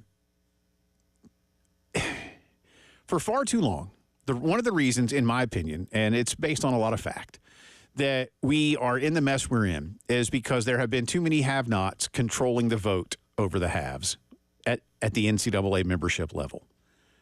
I'm not taking shots at smaller schools. Yes, I know where I went to school, but I know where Elijah went to school. I have many of my friends that went to FCS schools in our state or in other states or smaller schools. Where you went to school is where you went to school, and you love your school, and I love you for loving your school. But I made an analogy with Elijah this morning that I'm going to take a step further. Because, again, the have-nots have controlled the vote over the haves. That's why we don't have things like helmet communications. That's why we haven't had revenue distribution, okay? Because the have-nots have said, well, we can't pay for that. Again, that's why we have nothing but black and white photos in media guides. Seriously. Because some schools said, we can't afford glossy paper and color photos. And some schools said, well, okay, we can, but there was a vote. And now nobody can because some people couldn't afford it. Imagine this, if you will. And I told Elijah this morning, we went over it. So you'll back me up on this. We went over the 16 members of the current NCAA Board of Directors. It's about one-third representation of Division I, Division II, Division III. Why? Why? And that's a rhetorical question because I know why. Because we're the NCAA and all these divisions matter. God bless you. Imagine it like this. Let's say that there's a council of mayors. And this council of mayors across the country is solely responsible for deciding what happens in cities. Now, let's say that it's not all the mayors. Let's say it's 50 mayors. And there's a cross-section of our biggest cities, L.A., New York, Chicago, Philly, Atlanta. But there's also, the Columbias and Baton Rouge and Knoxville and Memphis. And then there's Orangeburg and Hendersonville and Murphy, North Carolina, and Valdosta, Georgia, right? All right, well, over the time there, if there's only, say, 10 big cities, that's 40 cities that might not be as big as the big cities. Now let's say the big cities say, well, listen, we got traffic problems. We got a lot of people. We need to build subways. Or we need to build elevated trains, depending on where you live. All right? And we have the money, and we're going to do that. But everybody has to vote. And then the smaller cities say, whoa, whoa, whoa, whoa, whoa, whoa, whoa, whoa, whoa. We can't build a subway.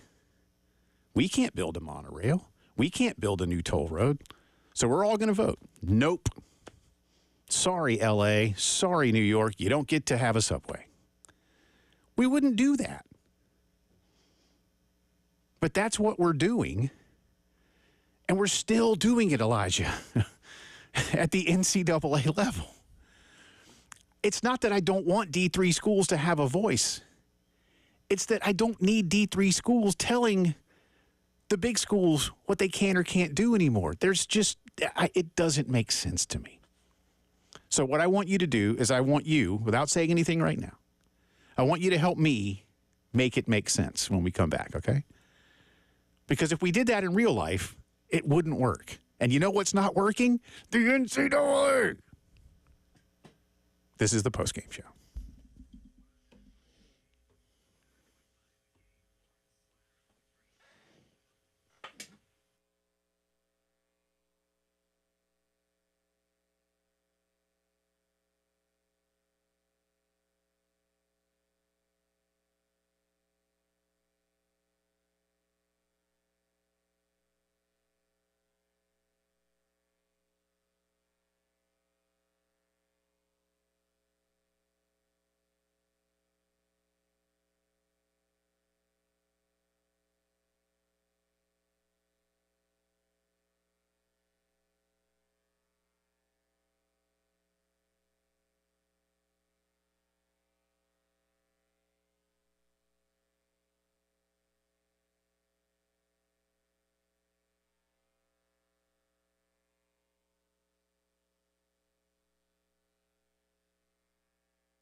11 minutes in front of 5 o'clock here on a Wednesday afternoon. Coming up top of the hour, headlines of the day. Around 5:15, we'll get a shortened version of the EBPI breakdown of Carolina, Alabama. And we'll have a drive around the SEC next hour as well. I don't mean to get as ranty as I might sound when it comes to these things, but as someone who loves college sports and has my whole life, and I watch what's happening in the last couple of decades where there's just been so much intentional inaction on acclimating to modern life, it's just it becomes really frustrating because so many of the things that are happening right now that hack us all off in some form or fashion were all preventable. All of it. All of it was preventable. And I keep going back to when Ed O'Bannon filed his lawsuit, not even to when the Ed O'Bannon verdict was first rendered, which I have often used in my conversations, that the verdict in the O'Bannon case was rendered in the summer of 2014, and we're still here 10 and a half years later going, what the hell are we doing? A lawsuit that was filed over his appearance in a video game I played in when I was in the 8th grade. I mean, think about that. And if you had just stopped then and said, you know, maybe the revenue that we generate from these games, we should give to the players. They're the ones that are in it. I had Coach K basketball in the 90s, and you know who didn't appear in the game itself? Coach K. But the game was dynamite, man. My point being, we're doing this because really smart adults, I'm not going to say supposedly, no, I know because they run colleges. I guarantee you they're really smart. But they've buried their heads in the sand. And so, again, now we have a new set of rules in place that is once again ripe for lawsuits. You're going to get sued as soon as you tell a kid no. Because you think that you're the arbiter of what is fair market value. That ain't how it works. And I don't know why we keep going down this road. They just think, oh, well, you know what we'll do? We'll build a new road. It's the same road. They just repaved it. Yeah, you just repaved it. No, you're not building a new road. Am I okay? Am I doing it wrong? Why? Again, make it make sense that we're still, and like I say, please, I implore all of you. I am not trying to diminish the importance of small schools. I promise you, if you're a quarterback at a D3 school, you're busting your ass just like a quarterback at an SEC school. I understand that, and I love you for it. I'm so serious. Nowadays, you do it harder because you're doing it for free. But without naming names, we've talked about an in-state D1 school that has an athletic budget that is about the same as the percentage of what South Carolina spends on men's basketball. Now, you tell me how those two schools should be governed by the exact same rules. That's the hard part for me. Maybe I'm doing it wrong, though. No, I mean, well, here's the thing, and I appreciate your faith in me to try to make it make sense, because me making anything make sense is a fool's errand in itself, so thank you for that. But my simple suggestion, conferences govern themselves. I mean, that's really the only way that you can group different classifications and be able to make them govern themselves based off their need. Because clearly, if your athletic budget isn't what a single sport is at a school like the University of South Carolina, clearly you'll never come to agreement on things because your needs are different. But let's just say schools in the SoCon or in the Big South, even up into the G5, like the Conference USA and the Mountain West, those are all schools grouped with similar resources and similar needs. And you can be able to govern within itself. The NCAA, even really over the last, 2 decades, even longer than that, really, the only power they have is like enforcement of rules. But now they've lost that. Right? I mean, in terms of competition and rules and stuff, in terms of on-field rules, not off-field rules, on-field rules, conferences handle a lot of that themselves. I mean, we learned exactly how much different officiating is between conferences, with Shane Beamer talking about the way Big 12 officiating crews, which is what they had in the Citrus Bowl, differed from what they have on a week-to-week basis in the Southeastern Conference. If we can do that, why can't we simplify everything else by Your conference regulates what your recruiting rules are. Well, and that's where, again, Power 5, now Power 4, that's the nickname. Autonomy 5 is how they were more officially known within the NCAA structure. And they didn't do jack squat with it. So I agree with you 100%. And if those 5 conferences had gotten together a few years ago and said, hey, we have this, they gave it to us, but they're still not taking it. They're not taking the opportunity. And so we're still in this mess. You think the restriction of what you could spend on certain things was with their reason of looking at that as an excuse to not have to spend more money? Probably. Maybe that's why athletic directors started making more money. Yeah. Maybe that's why these athletic departments started being more profitable, because you weren't supposed to spend as much past a certain point. Well, I'm just... Greed? I'm far more certain that there will be more lawsuits than I am certain that we will finally hit smooth sailing waters for the next decade. Hour 3 coming up.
From the WIS Traffic Studios, I'm Elijah Campbell. A few accidents to get to that are causing some issues on the roadways, starting with one on Boiling Springs Road at Bethany Church Road, one on Harbison Boulevard at I-26. That one's been reported here in the last 15 minutes. Another one on I-20 westbound at Broad River Road near exit 65. One on 77 northbound over at Two Notch Road near exit 17. One on Longtown Road near Clemson Road. Nursery Road at Lake Murray Boulevard, and lastly, one on Shop Road at Pineview Drive.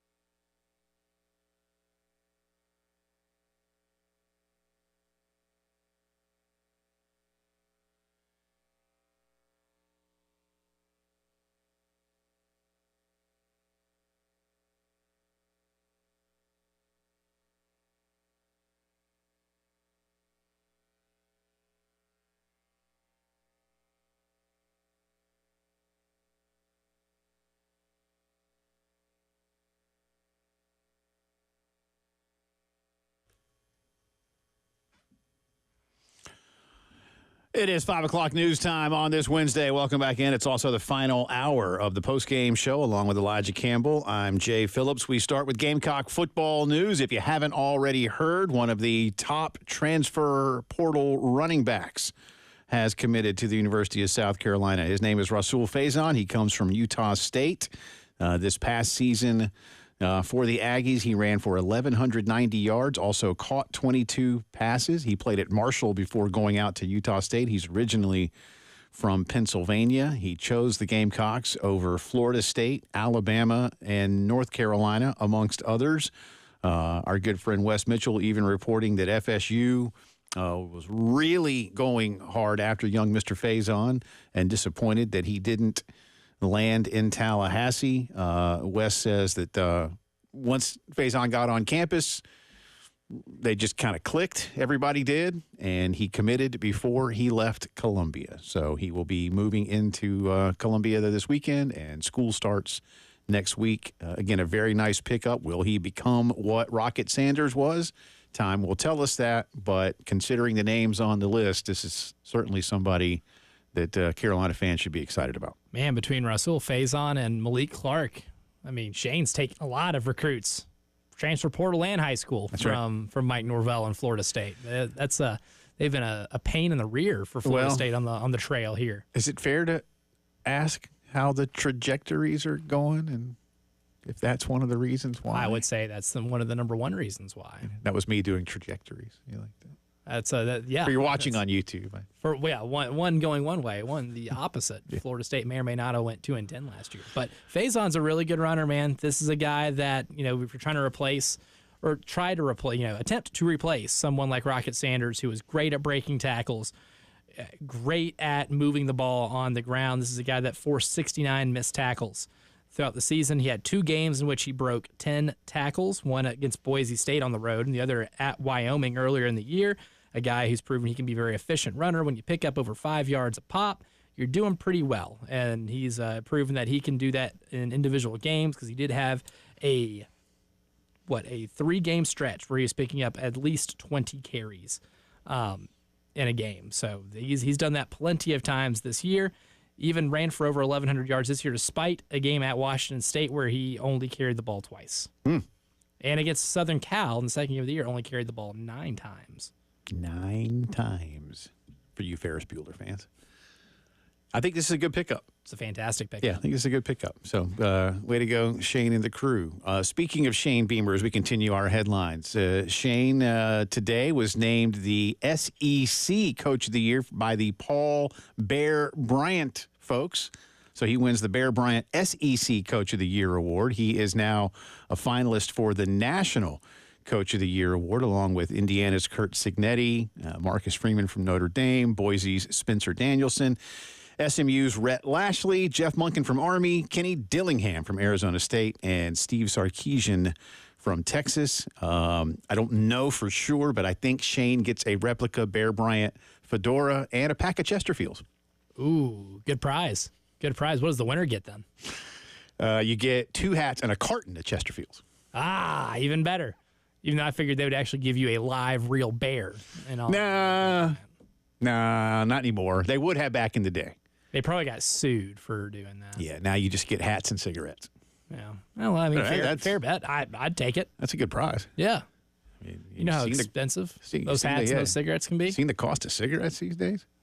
Keep going north. It's north. I'm glad I don't smoke cigarettes, but I will tell you that I was in line at my local grocery store over the holiday, and a person in front of me wanted 2 cartons of cigarettes to go along with their grocery order, but they wanted to ring them up separate.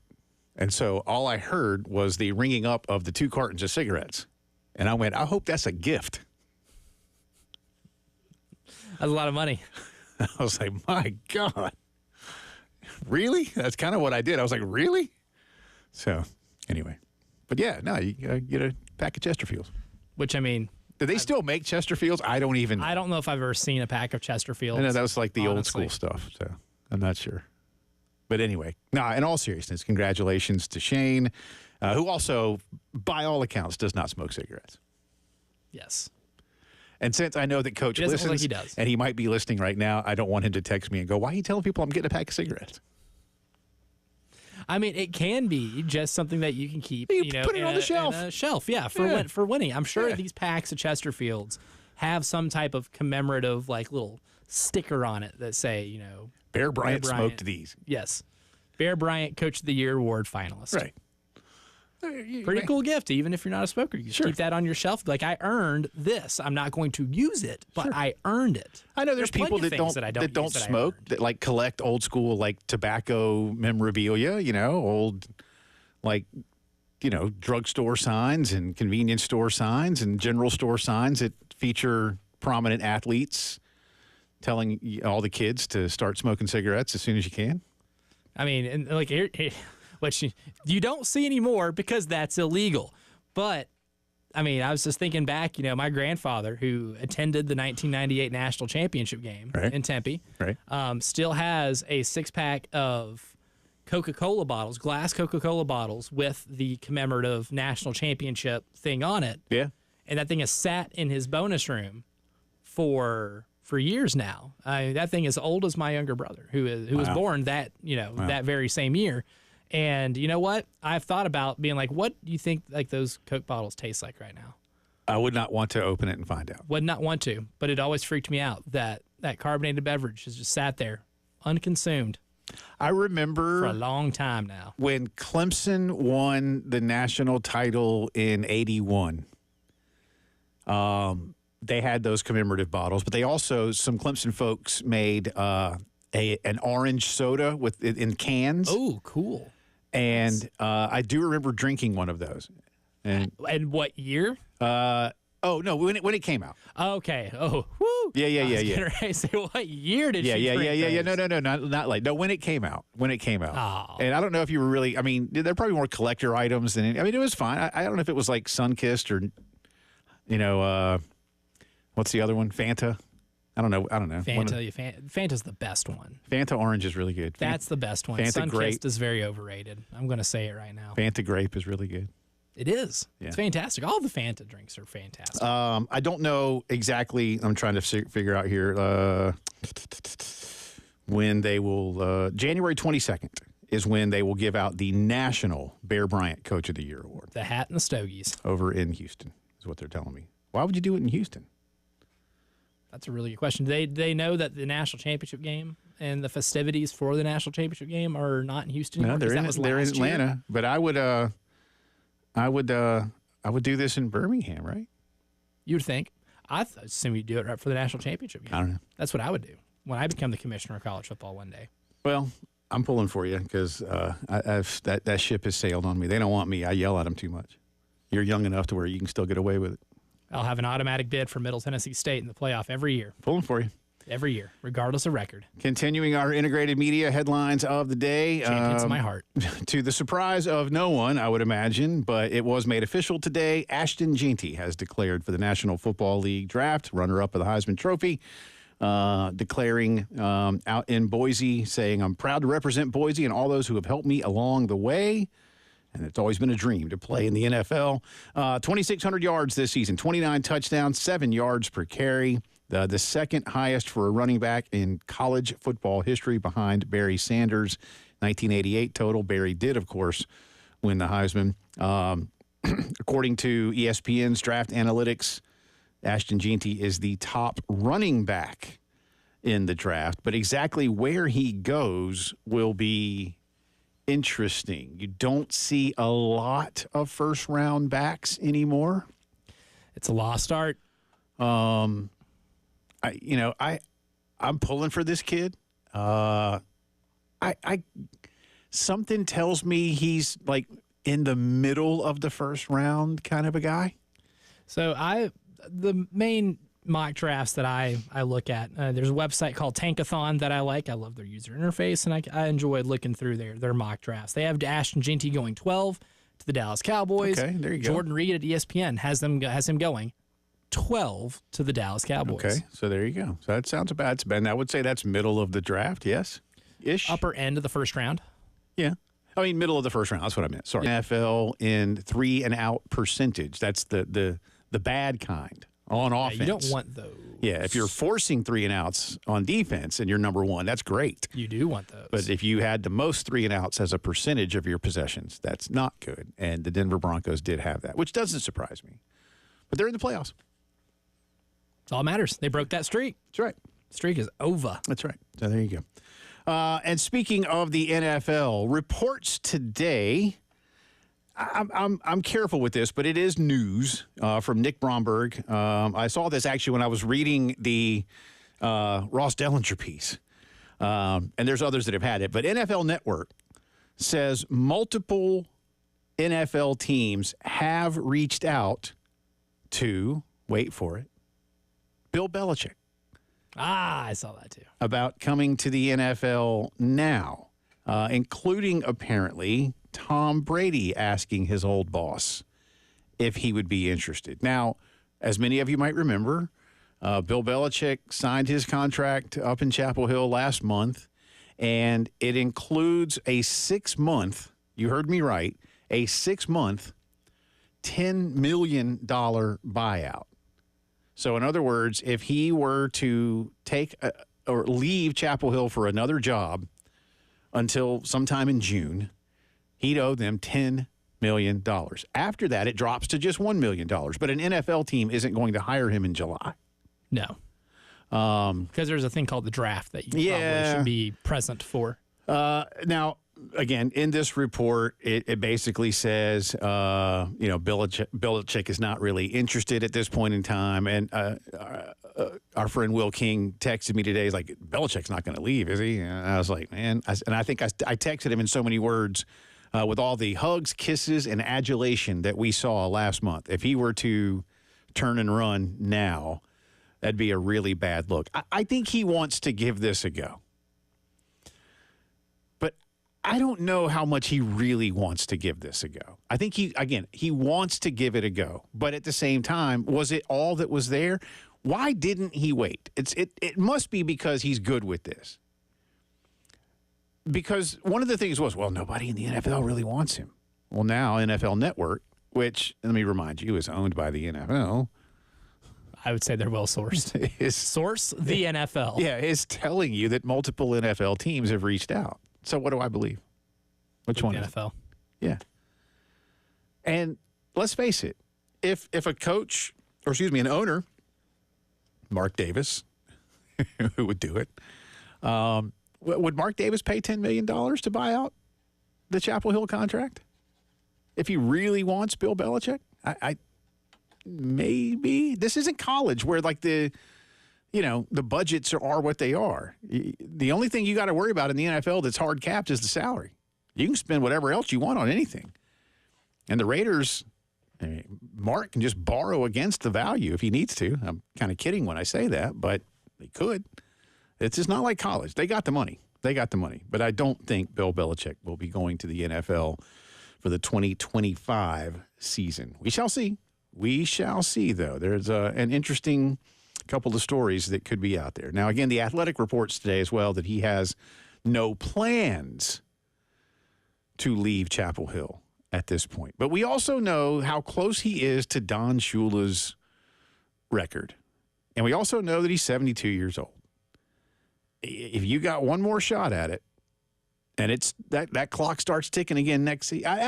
Elijah breaks down tonight's Carolina-Bama game. Chance for the Gamecocks? We'll let you see what Elijah thinks when the post-game show returns.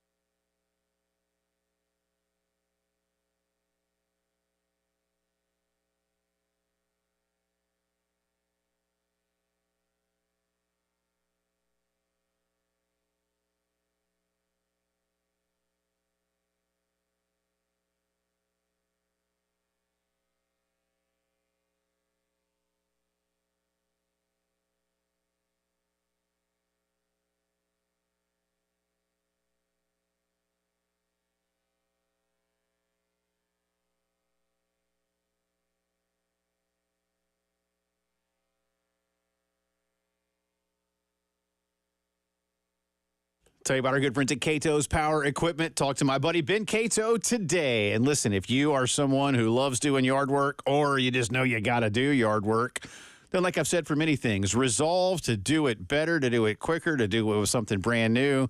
And that's by working with our friends at Cato's. 4012 West Beltline Boulevard, where they've historically been. Speaking of which, Ben tells me that the staff has been very busy over the last few weeks, completely remodeling the entire store.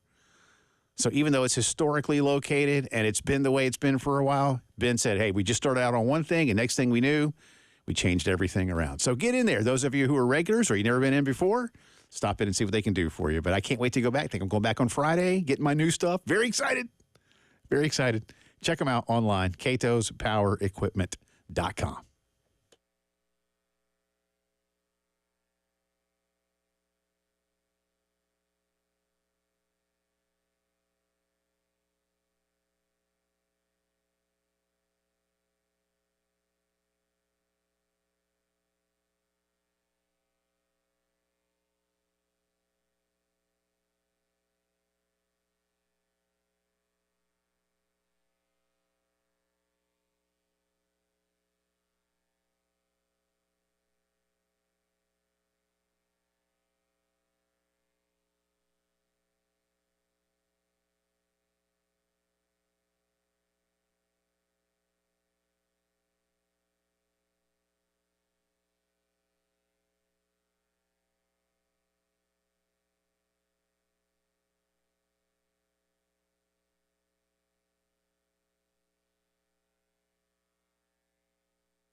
20 minutes after 5 o'clock on this Wednesday afternoon. Welcome back into the postgame show. Jay and Elijah with you. Appreciate you being with us. Drive around the SEC still to come. Tonight at 6:30, the Gamecocks hosting, actually it's at 7 o'clock at tip-off time. Don't want to scare you. 6:30 airtime, but a 7 o'clock tip over at CLA, just about a mile that way. The Gamecocks and the Crimson Tide. Bama comes in favored by 11.5. The ESPN BPI gives Carolina just a 22% chance to win this ball game. Elijah's been breaking it down. Bama comes in on a 6-game win streak. They average better than 90 points a game. They average better than 45 rebounds per game. They crash that glass, man. As well. They crash it. I know that we'll give the number later. I know you're not. I mean, look, it's hard to look at this game after what we saw the other day, especially, and go, oh yeah, Carolina has a puncher's chance in this one. But once again, where does that puncher's chance best come from for the Gamecocks tonight? I think the biggest puncher's chance that you can provide yourself is going to come from making Alabama shoot tough threes. They're going to shoot a lot of three-pointers, and there have been a few instances this year where they've shot more threes than twos. That's not uncommon for Alabama. It's not as uncommon in college basketball in general, but Alabama shoots three-pointers the 11th highest rate in college basketball. About half of their shots come from beyond the arc. That's part of Nate Oates' just master strategy, right? He's been doing this for years. He is very analytically straightforward, very analytically inclined as a head coach, and they're going to throw them up. If you can make them shoot tough threes, contested threes, and you protect the paint, that's easier said than done because this Alabama team is the number 2 two-point shooting team in the country. Right. They are making, I want to say 65% of their two-point looks, mostly 63%, mostly because they get them at the rim. They are getting a lot of shots at the rim. They do not shoot mid-range jump shots at all. So if you're able to make them hoist up a lot of threes in a year in which they're not making them a lot, they are only making 31.6%, which is well below the NCAA average. That ranks 254th in the country. Then you have a puncher's chance. I don't think the regression to the mean is going to happen this year because as a team, they only make about 70% of their free throws, also below average. And for a team, that usually can be the indicator as to whether or not your shooting struggles are sustainable. Right. Now, Mark Sears is another story. He's making only 33% of his threes this year, but he's a 43% shooter last year.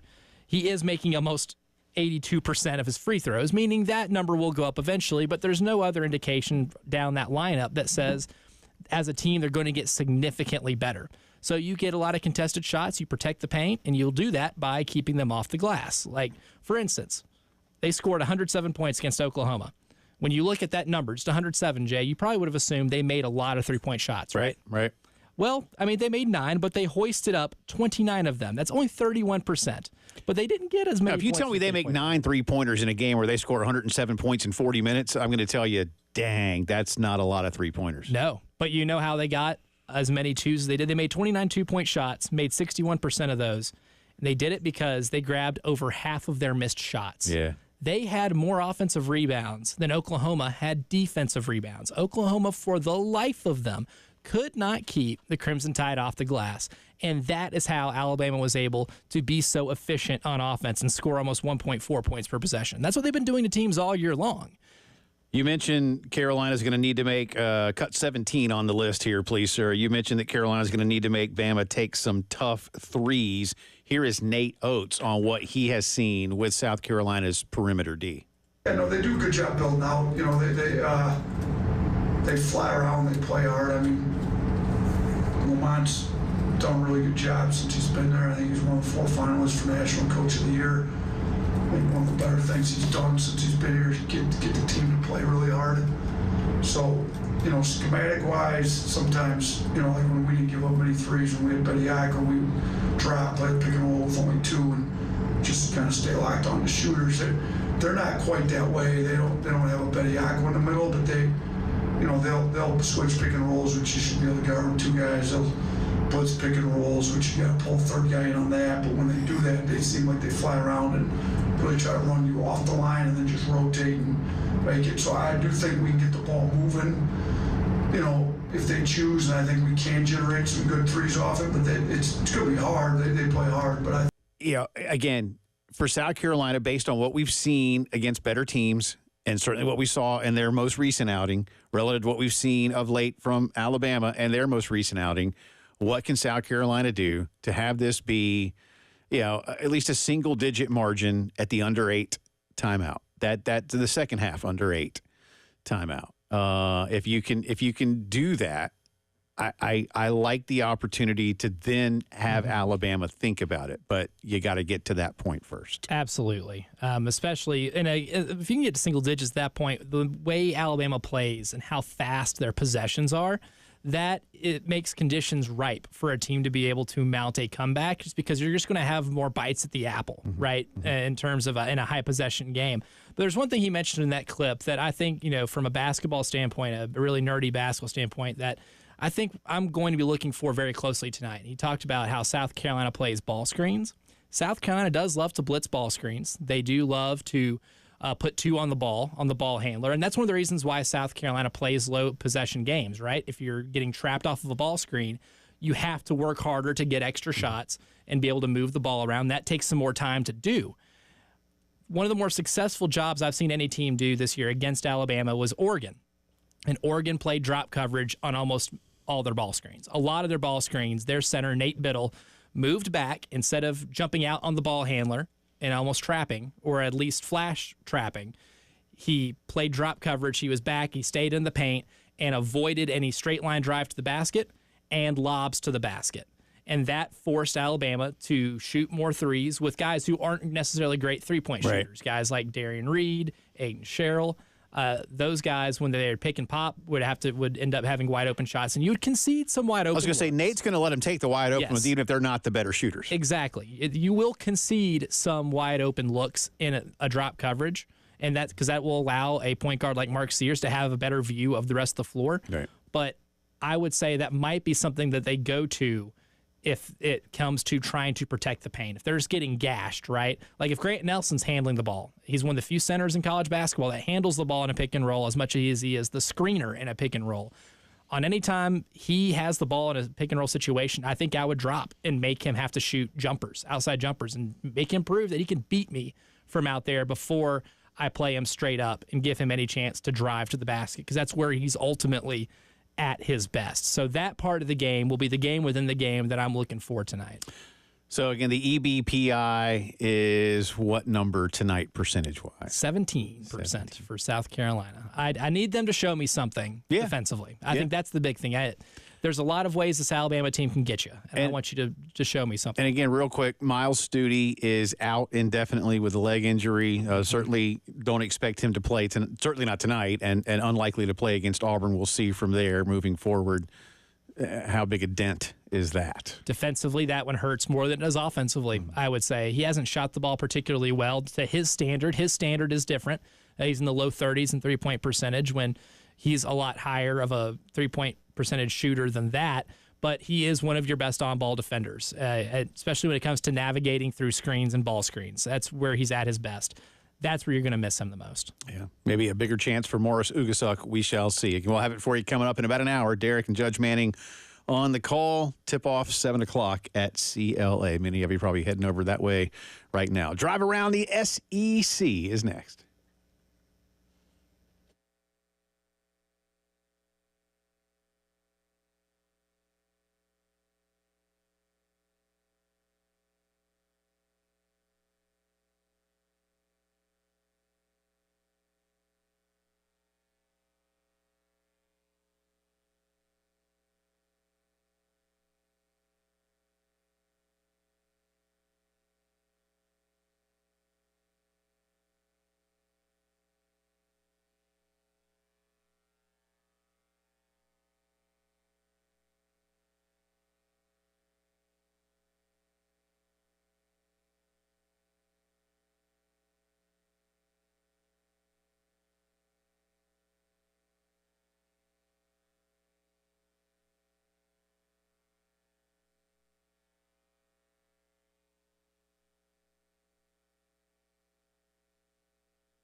From the WIS Traffic Studios, I'm Elijah Campbell. The few accidents to get to that are causing some issues on the roadways, starting with one on Harbison Boulevard at I-26. Got another one on I-20 westbound at Broad River Road near exit 65. One on 77 northbound at Two Notch Road near exit 17. One on Longs Pond Road at Bar Road. Longtown Road near Clemson Road. And lastly, one on Nursery Road at Lake Murray Boulevard.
And it is Drive Around the SEC time on this Wednesday. Welcome back in. Jay and Elijah with you. We start with basketball from last night. I'll kind of go in escalating order of importance of results, all right, so that we have more time.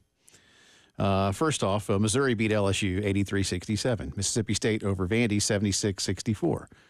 Georgia beat Kentucky. It's a good win for the Dogs. 13-2, man. 82-69, and they played great defense last night. They really did. They did. Saw a minute of that one.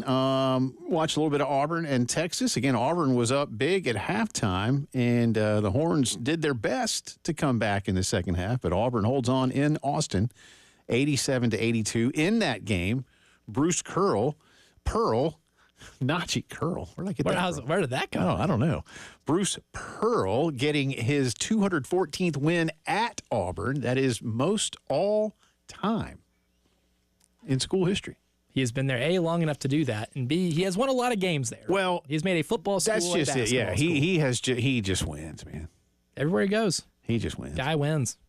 And the place he used to be, Tennessee, the #1 team in the country, as I like to joke sometimes, clearly forgot what time the game started because they went to Gainesville last night and lost 73-43. It was 34-15 at the break. I know you were tuned into this one as well, sir. Listen, in life, bleep happens, and it did to Tennessee last night. This is not indicative of who the Volunteers are, but yikes.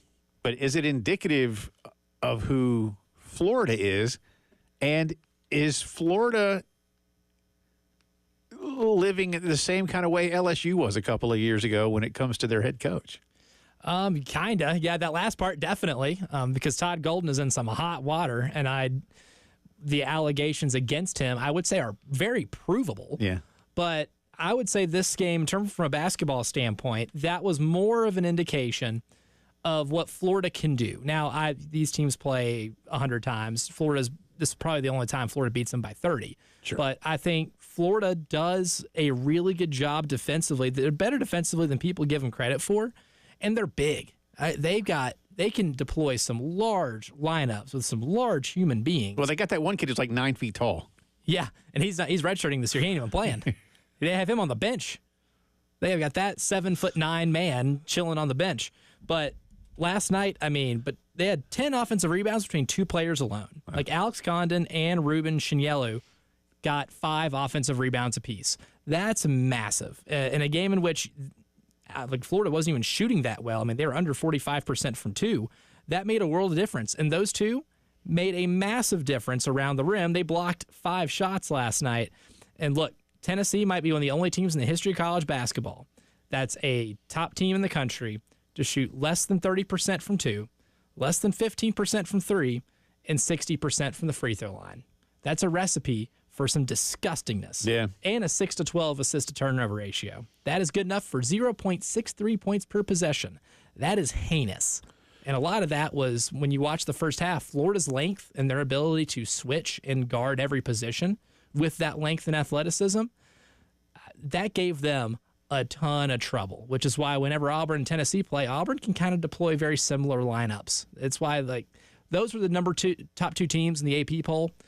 But I think Auburn is clearly in a class of its own. Tennessee right outside of that. But Tennessee showed that teams with really good defensive athleticism and length can really bother them. What's today like? I know you don't know because you're not in the gym. But what's today like in Knoxville for that basketball team? Is this Rick Barnes just ripping them a new one, or it happens somewhere in between? Because we know how good Tennessee is, but for that being their first loss, I can't help but wonder if they didn't think, we're Tennessee, we're number one in the country, and I don't think Rick would ever let them do that, and yet they just didn't have it. And some nights you don't have it. That's basketball, But I mean, today are they running until they puke? No, they're watching film and they're being like, "Hey, this is where you panicked. You got trapped here in this corner and you peed down your leg." Which is probably worse than running till you puke. I know, like when I played, our coaches would it was almost a comedy session the way we'd get roasted in certain film sessions. It got to the point where that type of humiliation is worse than having to go out and run until you throw. I would have chosen to run until I threw up, right?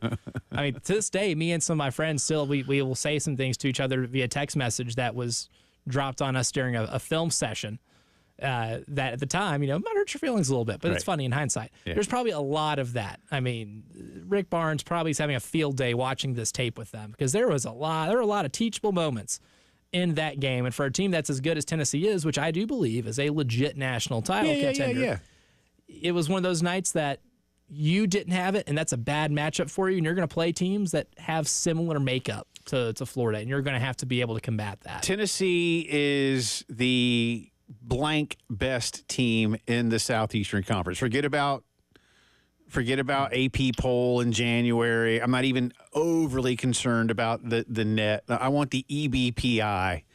Tennessee is the blank best team in the Southeastern Conference. I'll also say they're the third. Yeah. I think Florida's the second right now. And Florida lost to Kentucky on the road, but I was still as equally impressed with Florida in a loss as I was with them beating Tennessee last night because of what their offensive ceiling is. Like, guarding Kentucky is really hard, especially in that gym, right? So 106-100 game isn't going to deter me to thinking that Florida can't D up. They showed you what they can do on the defensive side of the ball last night. Sure.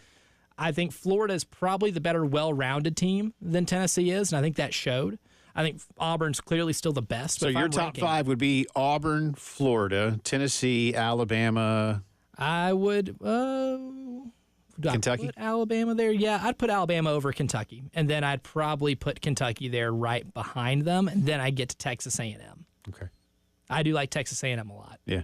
But they just can't shoot at all, and there'll be a game where someone can be as physical as them, Florida and Auburn, where you're going to have to make 35% of your threes or be efficient shooting the ball, and that's kind of where Buzz doesn't mind playing ugly basketball. If you want to see a really funny picture, go on my Twitter at @E_Campbell3. Go to yesterday, and I tweeted a screen grab from the Texas game where Wade Taylor shoots a three from outside the 3-point line. There is one player from Texas A&M inside the 3-point line. All 5 Texas players are inside the perimeter. And I said, guess who gets this offensive rebound? Texas A&M does, and they scored on that. Right. That's their offense. Their best offense is when they chuck up a shot and it clanks off the backboard. Yeah.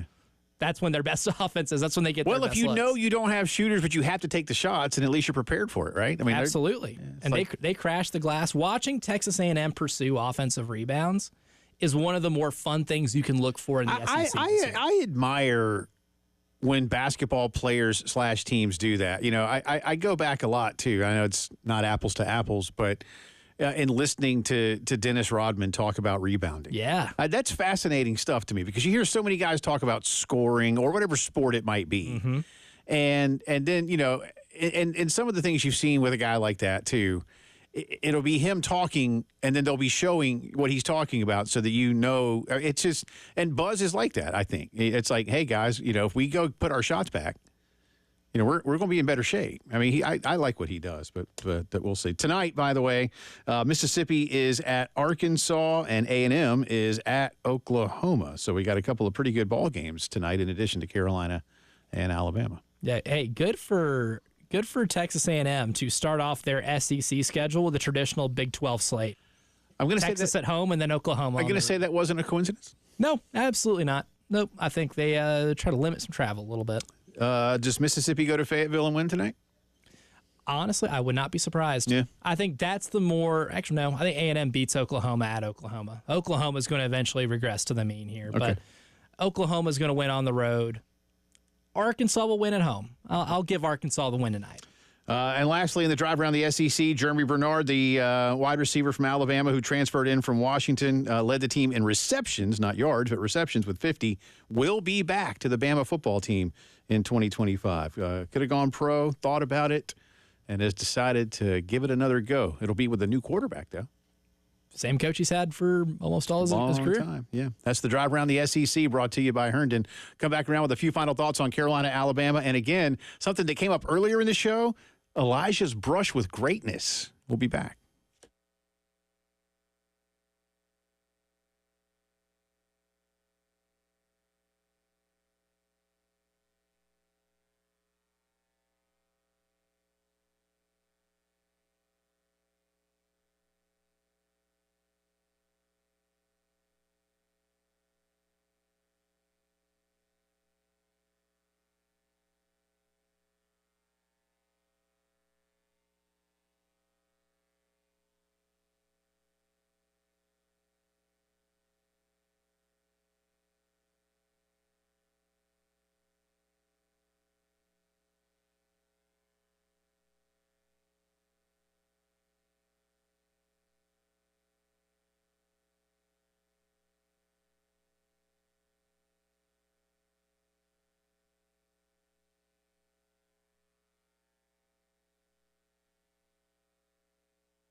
Welcome back in. Final few minutes on this Wednesday. Again, Carolina basketball coming your way at 6:30 here and over in Myrtle Beach and all across the Gamecock Radio Network. And Gamecock women tomorrow, 4:30 airtime on here in Columbia on our sister station, 98.5. I just pointed down the hall because that's where their booth is. So if you're watching on 2 doors YouTube, down from us. So right down there, that way.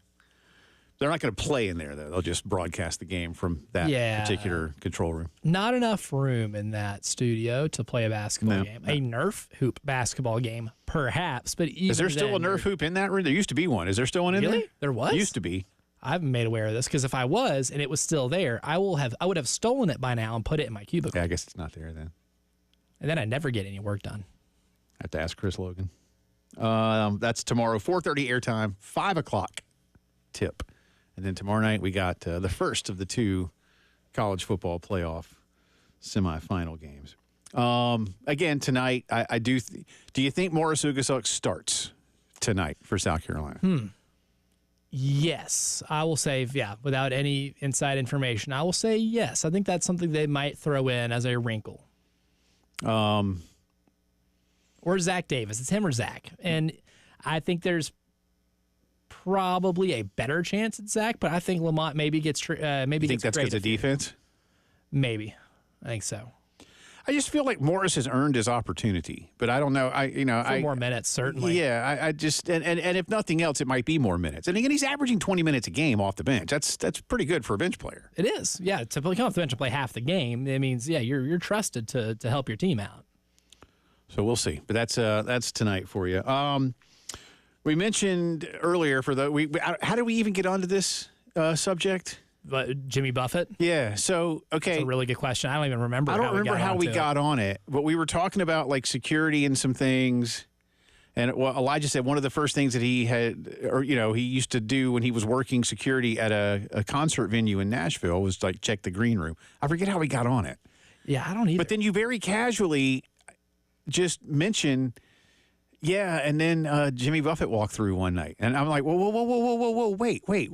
Elijah was more excited about telling me how much beer was left. Of course. I'm not a huge parrot head, but maybe that was it. Was that it? Because I brought you some beer. Was that how we got on it? I don't remember. We were talking about how many shows your Mrs. Phillips has. Oh yeah, that's it. That we were talking about Jimmy Buffett. And that's why I will always have. I know what it was. We were talking about. It's 5 o'clock somewhere. Yes. That's how it came around. There we go. See, that's live radio. That was a microcosm of. But you did, man. You just, and I've known you now for a while, and you just very casual. I mean, it was almost like, yeah, and then like you may as well have said, Jimmy Buffett's guitar tech came through and said y'all can have all the beer, but it wasn't, man. No, it was the man himself. Yeah. I mean, I've also told this story just like off air so many times. I do forget who I tell it to and who I don't. Yeah.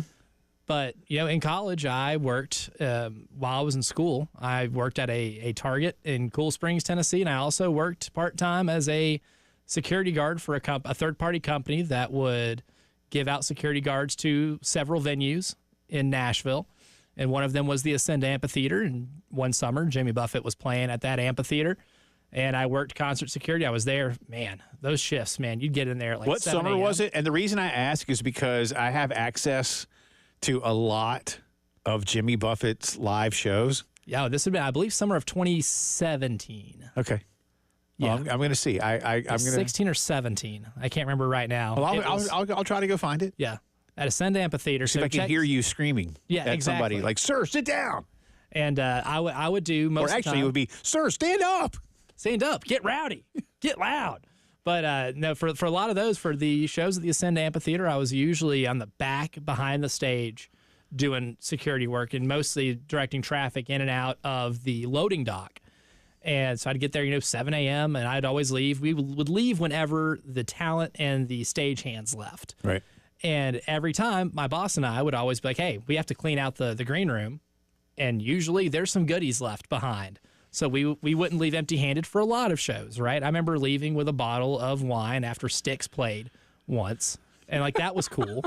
But there was, it was a Jimmy Buffett concert, and I was thrilled because they were out before the out time. and they weren't hanging around the green room long. Usually I'm there until about midnight, 12:30, 1 a.m. They were out by like 10:30, man.